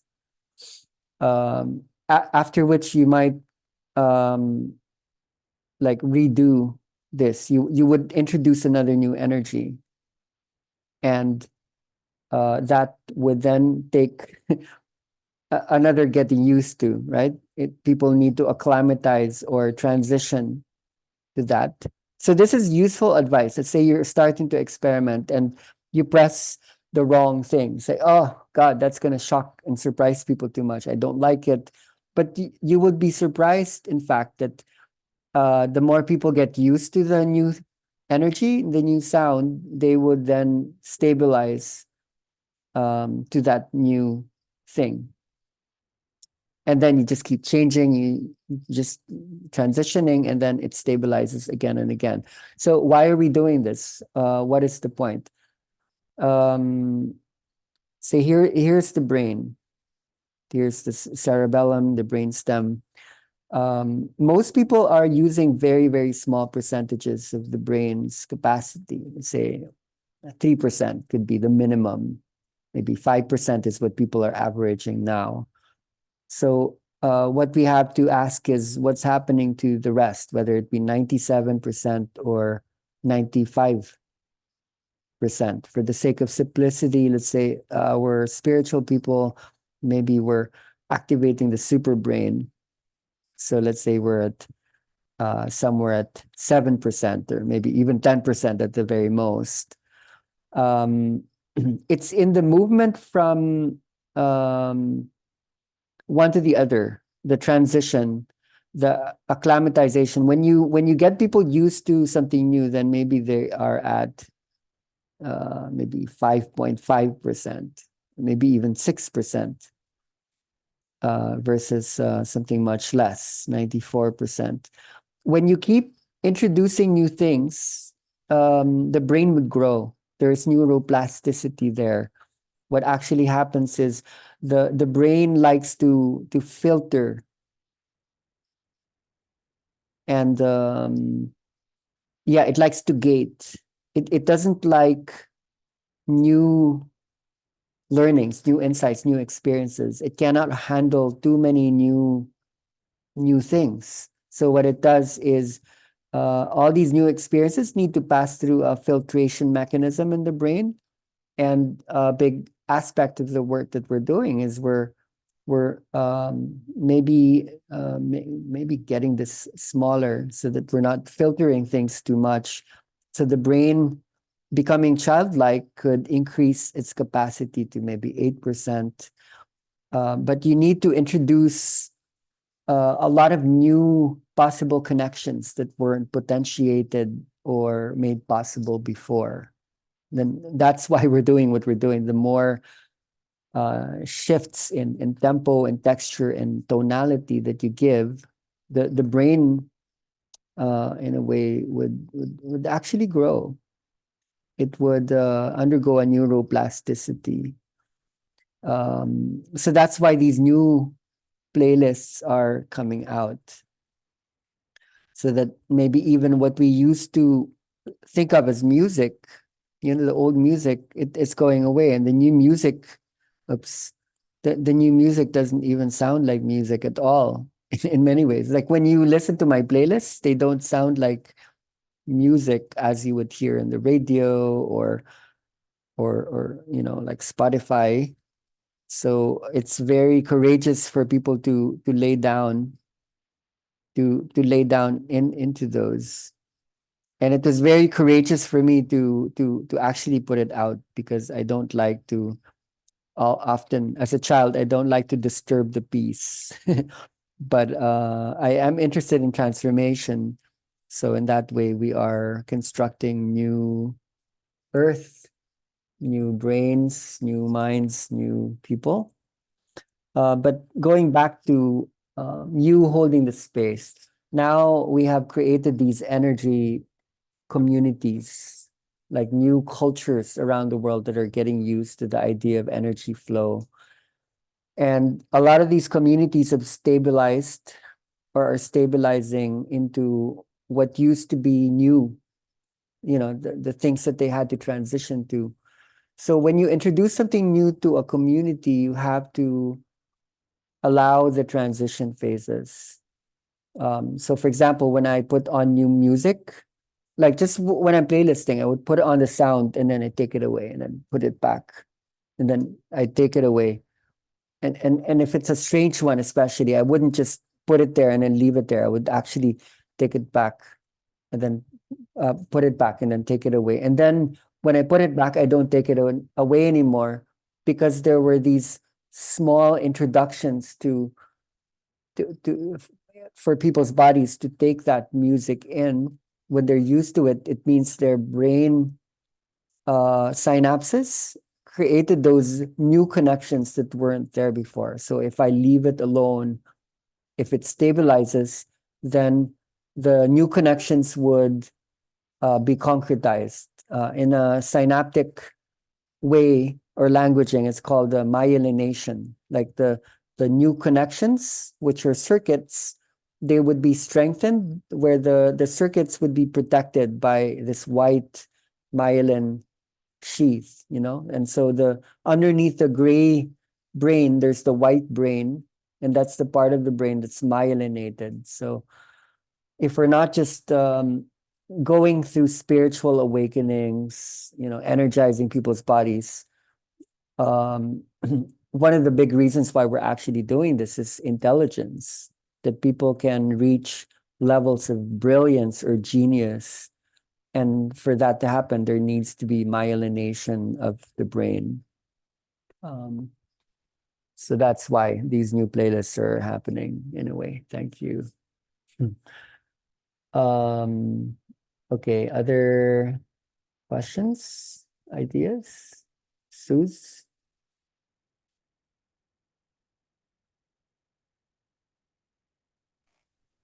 Yes, hello. Yeah, go ahead. Hi. I'm trying to activate the camera, but I don't know really how that works. Never mind. Thank you for all this sharing.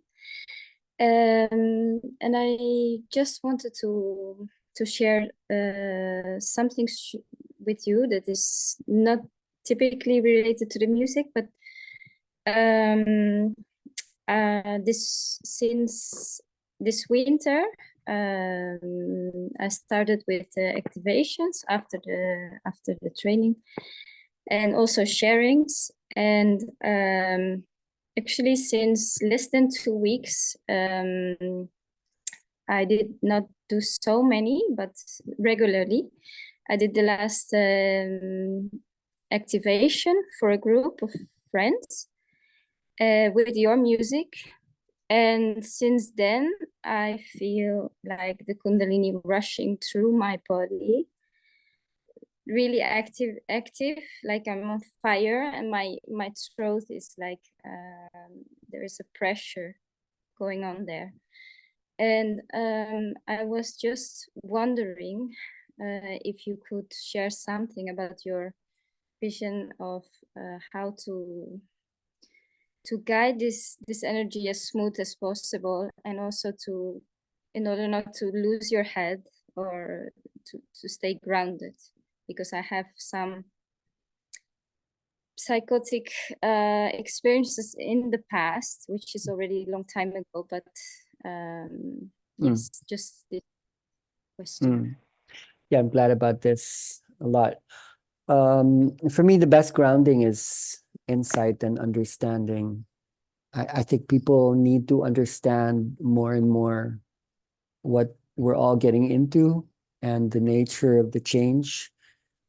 I'm not promoting that, you need to train under me or under someone else, because we already give a lot of material away. So, there's so much out there.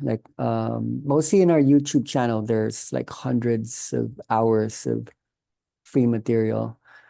So I think right now something is speeding up inside people's bodies, and it's not just because of the work that we're doing. So when I explained that element of speed related to the basal ganglia, dopamine, and dopamine would mix up with glutamate, norepinephrine would mix up with cortisol.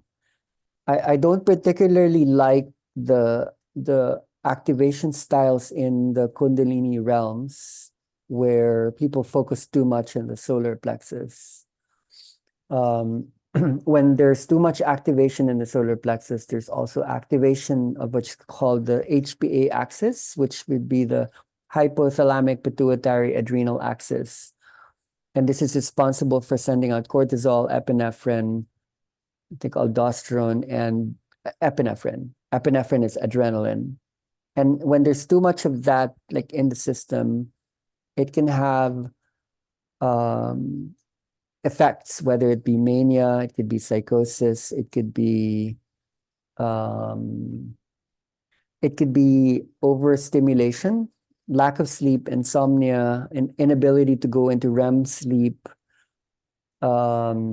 So we're trying to balance that out. Like the inner dance way of playlisting and managing the room is often even more inhibitory than stimulatory. Like we try not to even make it that the body is moving, that is the point.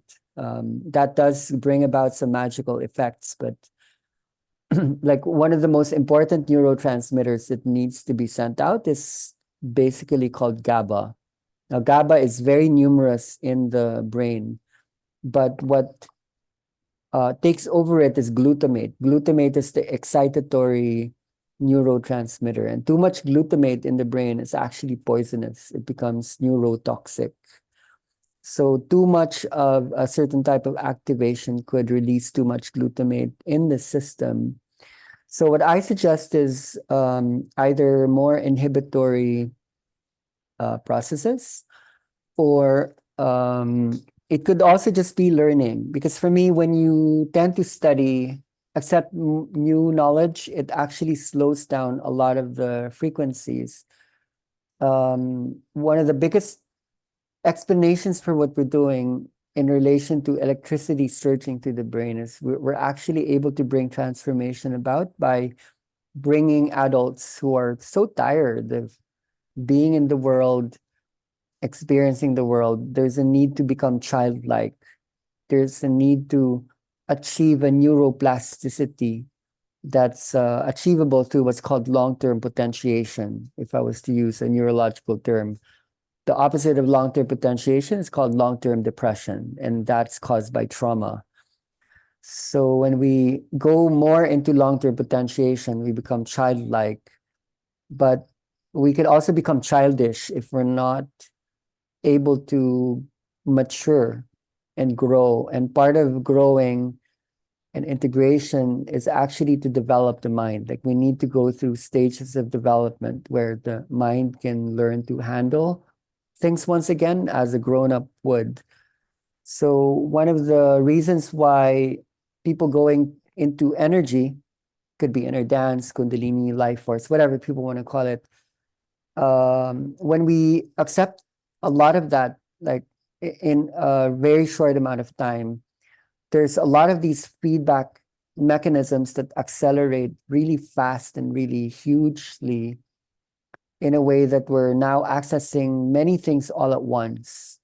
So let's say there are these feedbacks that used to come to us very slowly. When the feedback cycles increase, there could be a lot of healing there, because a lot of our traumas come from, let's say, language, where we weren't spoken to well, we weren't embraced, we weren't seen, we weren't heard. So when we experience energy, we receive a lot of feedbacks. But the parts of ourselves that's still going to be wanting, needing, which is coming from ego, we all have that. When the energy meets the ego, when you give that faster feedback mechanism to the mind that's still holding on to its normal belief structures and so on and so forth, when people haven't really exposed themselves to new paradigms, not just the spiritual, but also scientific, philosophical, and so on and so forth, all of which comes from having lived on the earth for a long period of time, which isn't just personal, it's ancestral. There has to be a transition period to the growing up. So when we achieve that baby-like state, there's a new language acquisition process that needs to take place, where we start to speak differently, to hear differently, because it's a different brain. So my advice to people had always been, go back to school, where the universe, the earth is the school, and then reformulate how we used to understand the world into this new understanding. And that reorganization can take months or years. It won't take weeks. It won't take like a single session. It could take decades for some people. It took me like maybe 10 years to find my voice back after losing it. I would speak as energy. I would speak through the music. But for me to speak in this way, and Asians don't actually speak very clearly. You know, we belong to shame or implicit cultures that are very different from Western cultures that are very explicit and very clear. I actually had to borrow a Western brain for my Eastern spirit to grow so I could handle like a lot of these things that I'm very, very interested about. So the energy, what initially it gives is a meta experience. We experience ourselves as a much bigger entity that our ID entity could not hold previously, like a planetary identity or a universe identity. But when that transition happens, the reorganization happens mentally, psychologically, but it needs to happen neurologically and biologically. So you literally become young, and then when you grow old, you will not have the same body anymore. You won't have the same mind. So there has to be safe, nurturing spaces to allow that to happen. But wisdom is important, like the right knowledge, the right information becomes very, very important to such a mind that had become childlike. Because there's almost like a hunger there where, wow, I have this capacity. I can actually handle so much more information. But I would say that from my long experience, there are a lot of people who go into energy who don't actually want the information. They would rather just spiral down into an emotional darkness or a bliss state without the growth or maturity in place. But because this energy journey has been in the world for a long time, there are a lot of people who are integrating so much more.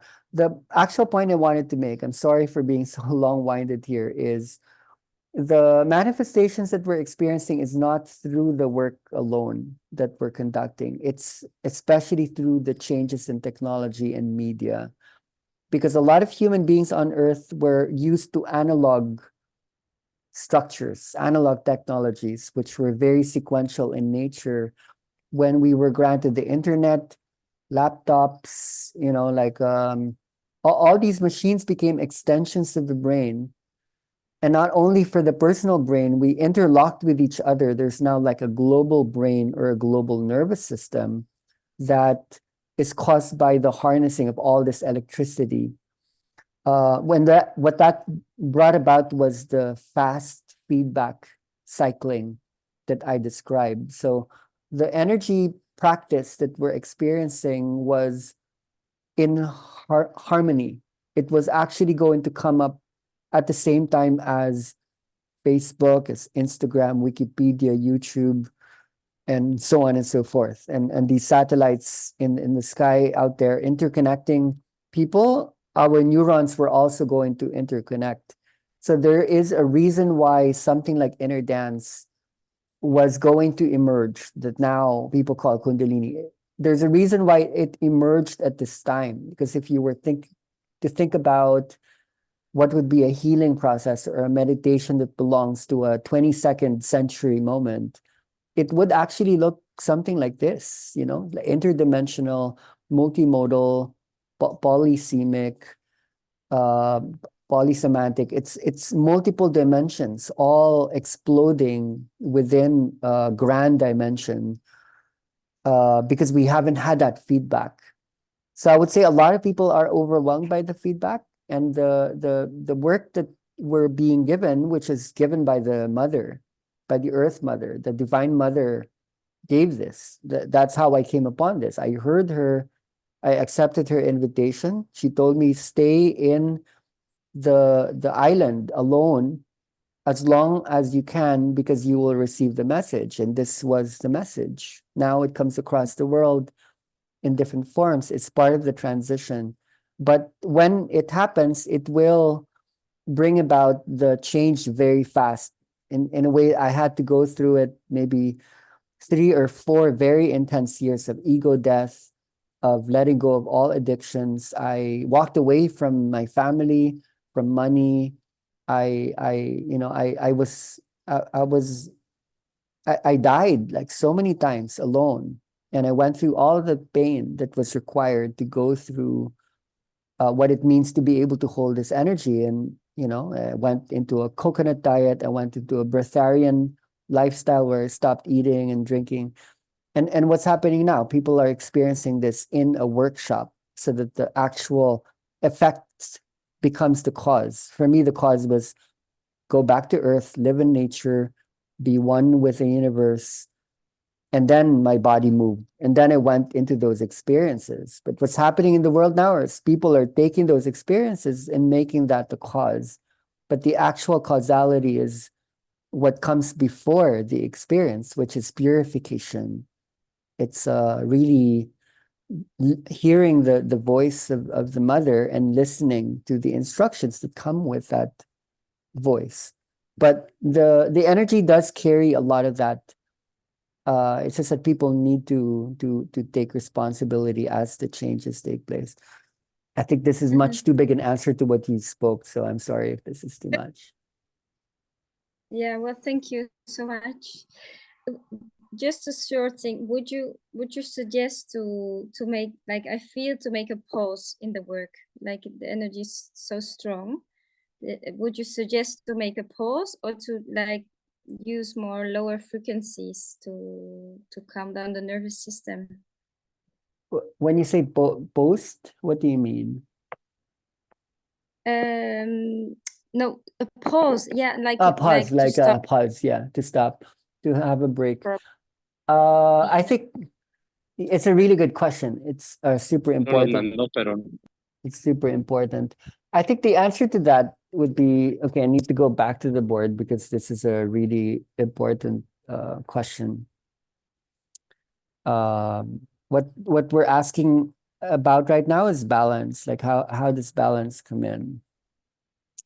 All right, so let's keep that guy there. He's important.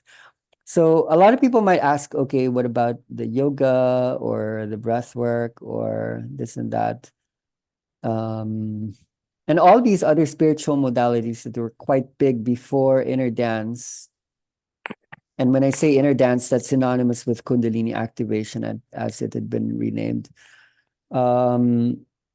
So there are differences there. Like when you think of yoga and breath work, a lot of what this taps into is the somatic nervous system, which is the part of the nervous system that you can control. And then the work that we do is tapping into what's called the autonomic nervous system, which is the automatic nervous system. So based on your question, a lot of people are very interested in this, where the body moves on its own, as opposed to the body, let's say this is more vertical, where, okay, your eyes are open, you're happy, you're awake. The autonomic nervous system would be more this one. The reason why the autonomic nervous system activation is so powerful is because the ANS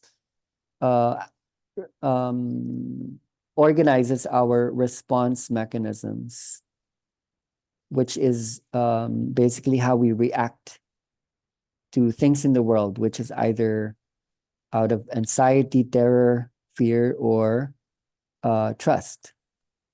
We know that many people in the world are reactive and are suffering because we're too afraid or we're too angry.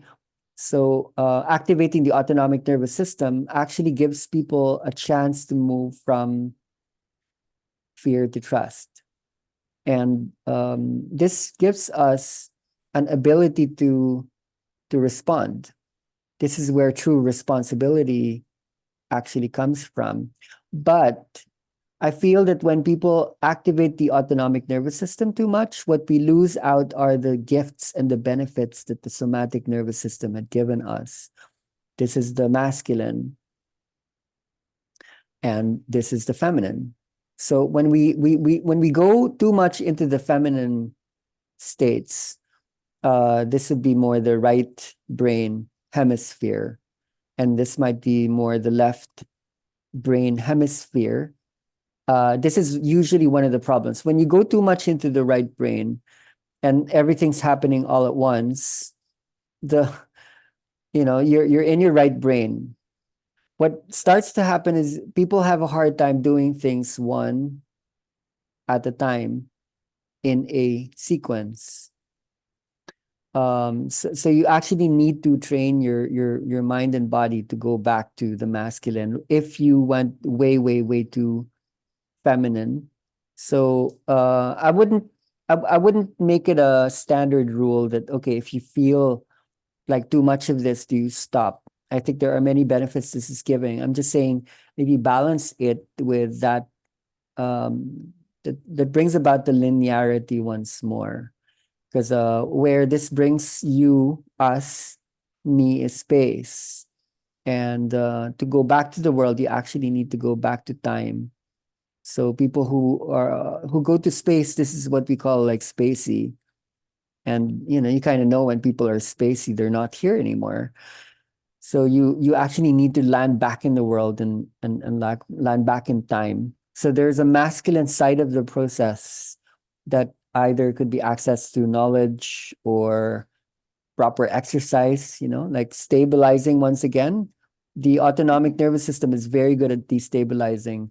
The somatic nervous system functions are very good at stabilization. Yeah. Thank you so much. That's really helpful. Thank You're you. welcome. Okay, Lolly. Hi, everybody. I wanted to ask, last year, I was using, well, some of your playlists that Siegfried and Sandra had shared. I didn't hold many sessions, but one of the last, like previous to last session from last year, it was a small group of people and they had a very amazing experiences. They were going into deep trips, many visions. And then I had another group, and with inner dance music, they felt really little, right? And one woman actually came from CAP, and she was like, whoa, in CAP, my body was moving, I was feeling a lot. So I kind of felt frustrated, right, after that time. And well, then I understood, I attended some other Kundalini sessions, and I saw that it could be that some people feel really little, that it's normal, maybe from 18 people, 3 or 4 wouldn't feel much, right? So I have actually 3 different questions, but they are quite short.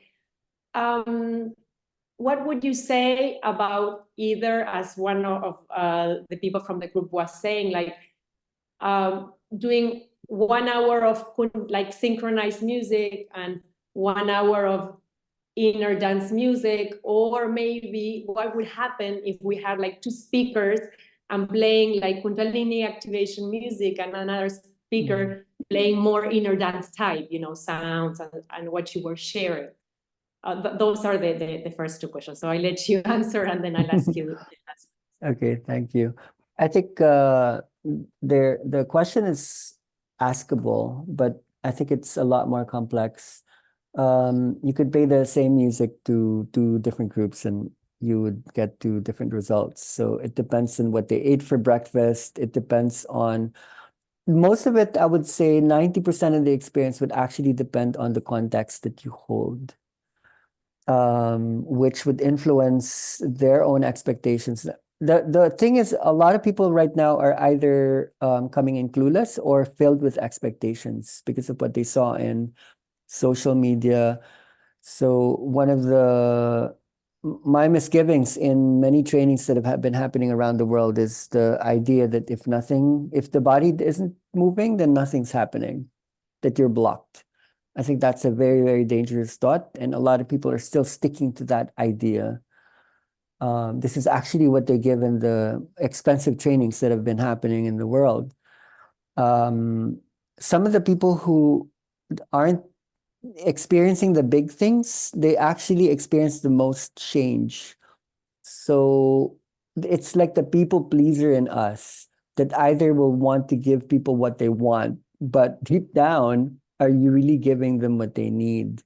So the problem with the inner dance playlists is it's not like releasing the dopamine hit that a lot of people are looking for.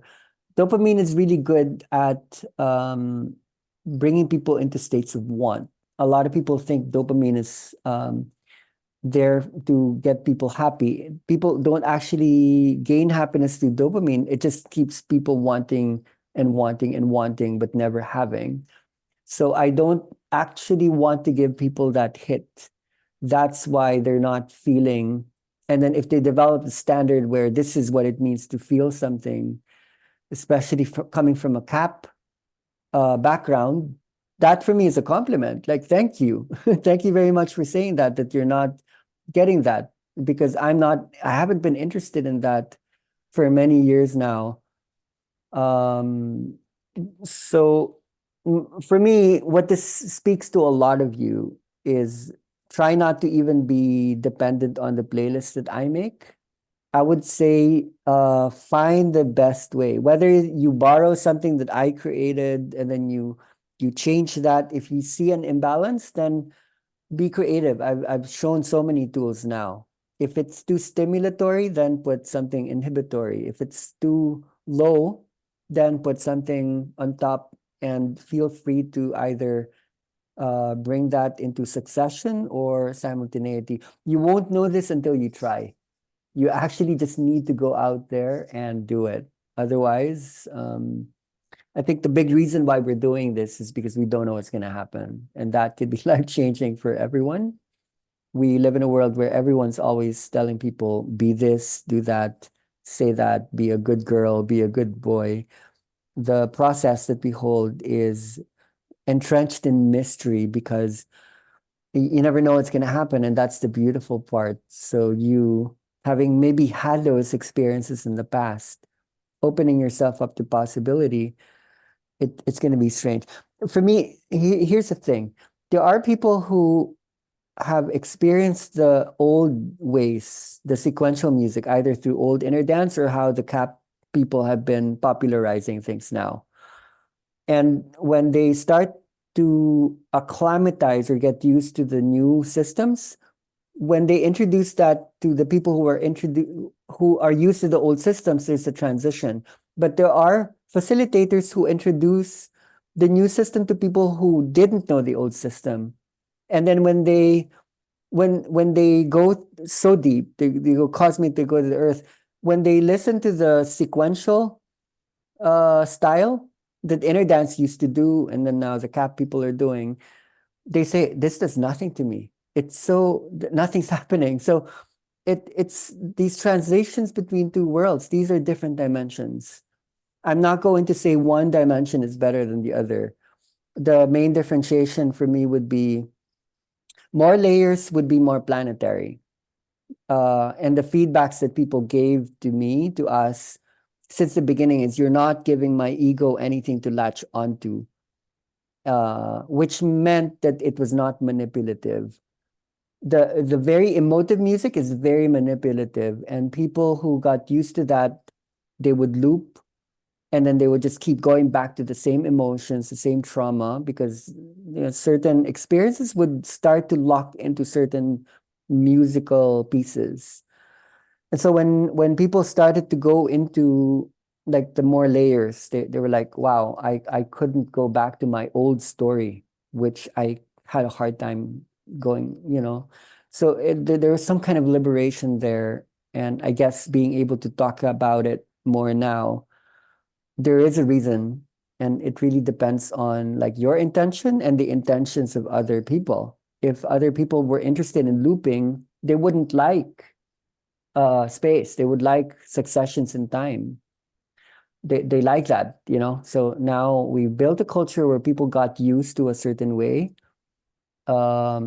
Just observe then your community, where are people at, so that when you introduce something, hold it with the right container, speak context that brings about safe understanding, and then just step back, let it happen.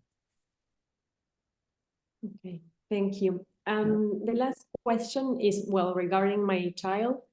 He has selective mutism, which is an anxiety disorder, right? So he has like a blockage with language, with people he doesn't know, or with people he doesn't feel comfortable. And so far, I haven't tried inner dance with him, but Of course, comes from my fear, right? That you were mentioning that for some people, I guess it's a small amount of people, may have an effect and would, blocking away their language. So, well, I wanted to ask you an advice if I should just go and try. And How old? He's little, he's 4.5. Okay, so my suggestion would be the sleep playlist. Let me see, share screen. Siegfried has access to the drive or the folders, so you could just go ahead and ask him. Sleep. There's one that they share. Don't use that one. It's too triggering. I found out there's something wrong with the way it was mastered. I would go more for no, this is not that one. It's like a project based, maybe here. REM sleep entrainment. Here, sleep entrainment 2. It's the one for children. This one's specifically for kids. It's quite long. I think it's 2.5 hours. That had healed like countless children.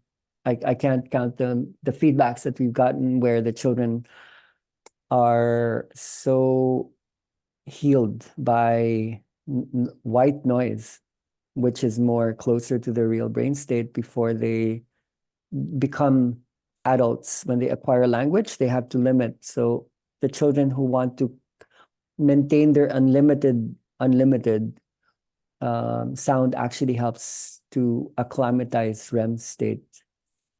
So yeah, that one. While and then he sleeps, would suggest while he's sleeping? At the onset, yes. Right when he's getting sleepy, put it like a little bit soft in the background and increase the power when he's already sleeping, and just observe if he stays in the stages of sleep, then leave it alone. And then you can observe changes when he's awake. You can ask as well, and then maybe you can pass on feedbacks to me later on. So I'd like to know. Great. Thank you so much. Thank you. Bye. You're welcome. Sharon, then Andrea. Maybe unmute so that we could hear you. I can see you talking, but can't hear you. There. Hello. Can you hear me now? Oh, great. Okay, wonderful. Thank you again for your time today and all your information. So my question is, during the training, it was a lot of the focus on using the energy and not really touching too much. And then after reading your books, I read that you were actually doing massage as well as using the music. So I haven't actually done one online event. I've done many sessions in person. What do you think is the most important thing? Is it the music? Is it the energy? Do you think touching like massage is good? Anything that conducts the simultaneous co-activation of the sympathetic and parasympathetic nervous system would do it. So for me, actually, like the most powerful system would be words. Words can bring people into confrontational states, but also trusting states. What the inner dance has always held is like a symphony of all the multiple sensory tools that we have. It could be sound, touch. One of the most powerful is proprioception, which is how is your body positioned. So as soon as you do lay down and you close your eyes, you're already creating change in the autonomic nervous system. Nowadays, I don't remember how, I don't touch people like usually. The last 4 years, I don't even go near them. I just hold the conditions where it happens on its own so that I am clear that this is coming from you. This is not me. I'm not the master. I'm not the healer. I'm not the teacher. You must find it from within. So that could be an interesting component where online processes are being held across the world now. It maybe creates more clarity that this is not about transmission. This is not about passing something from me to you. This is about it's what's in you, which allows people to take responsibility. My book is old. That's like 2012, which is written like, wow, it's like 13 years ago already. I mean, it was published 2012, but it was in a writing state the years before that. So there are many things in the book that I wouldn't really be, it wouldn't match where I'm at right now. It's a historical document. It was written just maybe to preserve where I was when I was coming from an energy being. And then when the book was published, then my son was born. So for any parent out there, they would know what it's like to be a, to have a child. It really grounded me. So now I'm not just an energy being, I'm a person being who had to change diapers and now takes them to school and this and that. So I wouldn't prioritize. But having said that, I am a big fan of the human body, the energy body and the physical body. I like to come in contact with. So when I conduct demos in the trainings, there would be no music. I would just demonstrate the body map, like this is that part, this is that part. And I really do like making contact, because when you do make contact, like the ego dies and you become the other person becomes you. My wife, who's a Finnish lady, she had studied so many body work techniques. So she would really hold people and people would appreciate. I'm really lucky because I'm with her all the time, and like touch and holding. Like in my culture, I'm from the Philippines, we communicate through touch, and maybe that's why the touch part became such a big component of this work. I think a lot of people want to be touched, want to be held because it communicates messages. So for me now, I'm not really taking a side. I'm open. I'm just open to all, I would say. I think just try it out. I had to start with massage because before music, there had to be a way of so I don't teach. I bring remembrance. I remind people what had been there, and I would touch people's bodies, and then they would move. And then I translated that into music. And then I knew eventually the thing that I was doing through touch is the thing that I can do with music, but it's a thing I can do with silence, with proprioception, with essential oils, with kinesthesia, with words. It's all about the thing that goes up and the thing that goes down.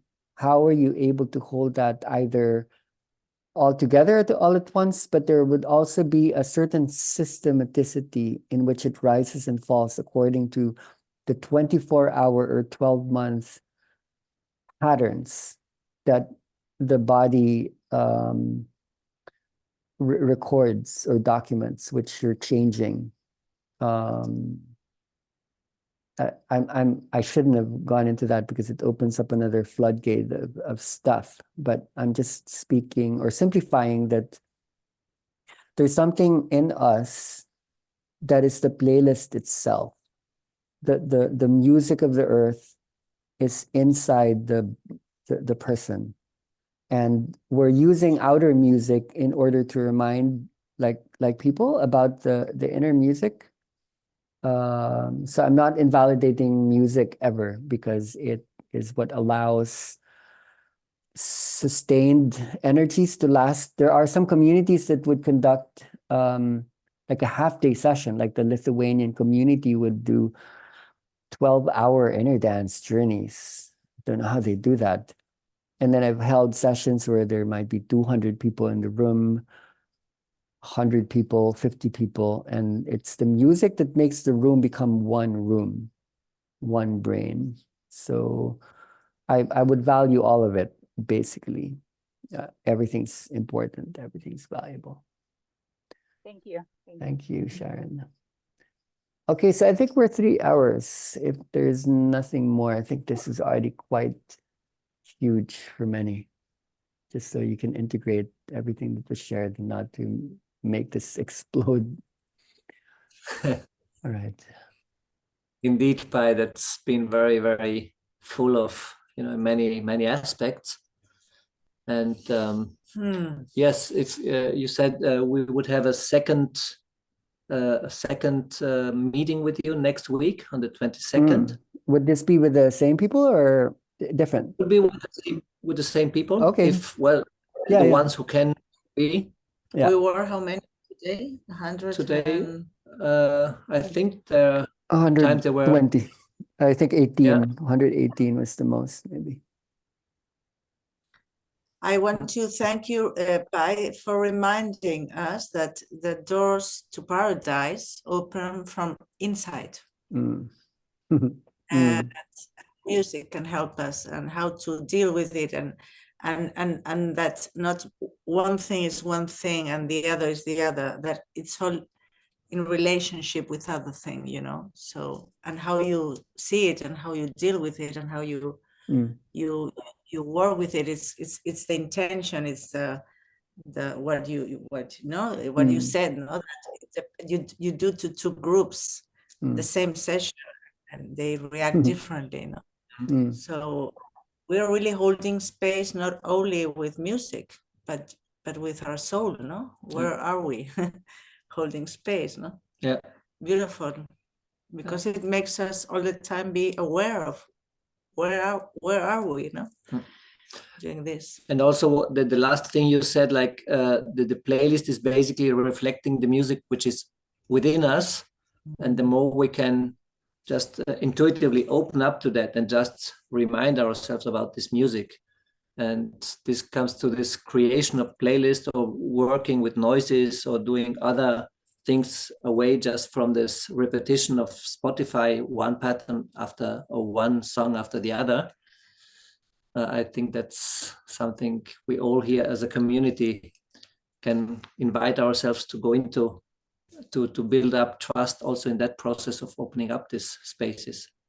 Yeah, it's like we do a playlist more in a time frame, in an ego frame, or we do a playlist more in a spacey.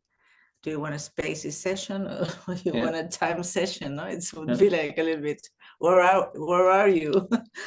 So thank you for giving us the whole map. Okay, and we recorded this, so then I will just send the video and you can just share it with the group, just in case people needed to go back to. And I'm really glad the translation worked this time. It's so amazing to be able to, even for me, like just to be able to read. It's I can actually understand people. Okay. Okay. Great. So have a good night. I think it's late for some of you. It's early here. It's 4 o'clock in the morning. So have a good rest and I'll see you again. Bye. Namaste. Thank you. Bye. Thank you so much Bye. being with us. Thank you. Thank you. Good night. Thank you so much. See you next week. Gracias. Gracias. Thanks so much. Thank you. Millones de gracias. A ti, bonita. So nice to see you all. Thank you so much. Gracias. Muy buena clase. Muchas Gracias. Gracias. Sandra y Siegfried, gracias por hacer esto posible. Besos. Besos. A vosotros. A vosotros. Familia. Un abrazo, cuidaros. Gracias, bendiciones. Qué bonito.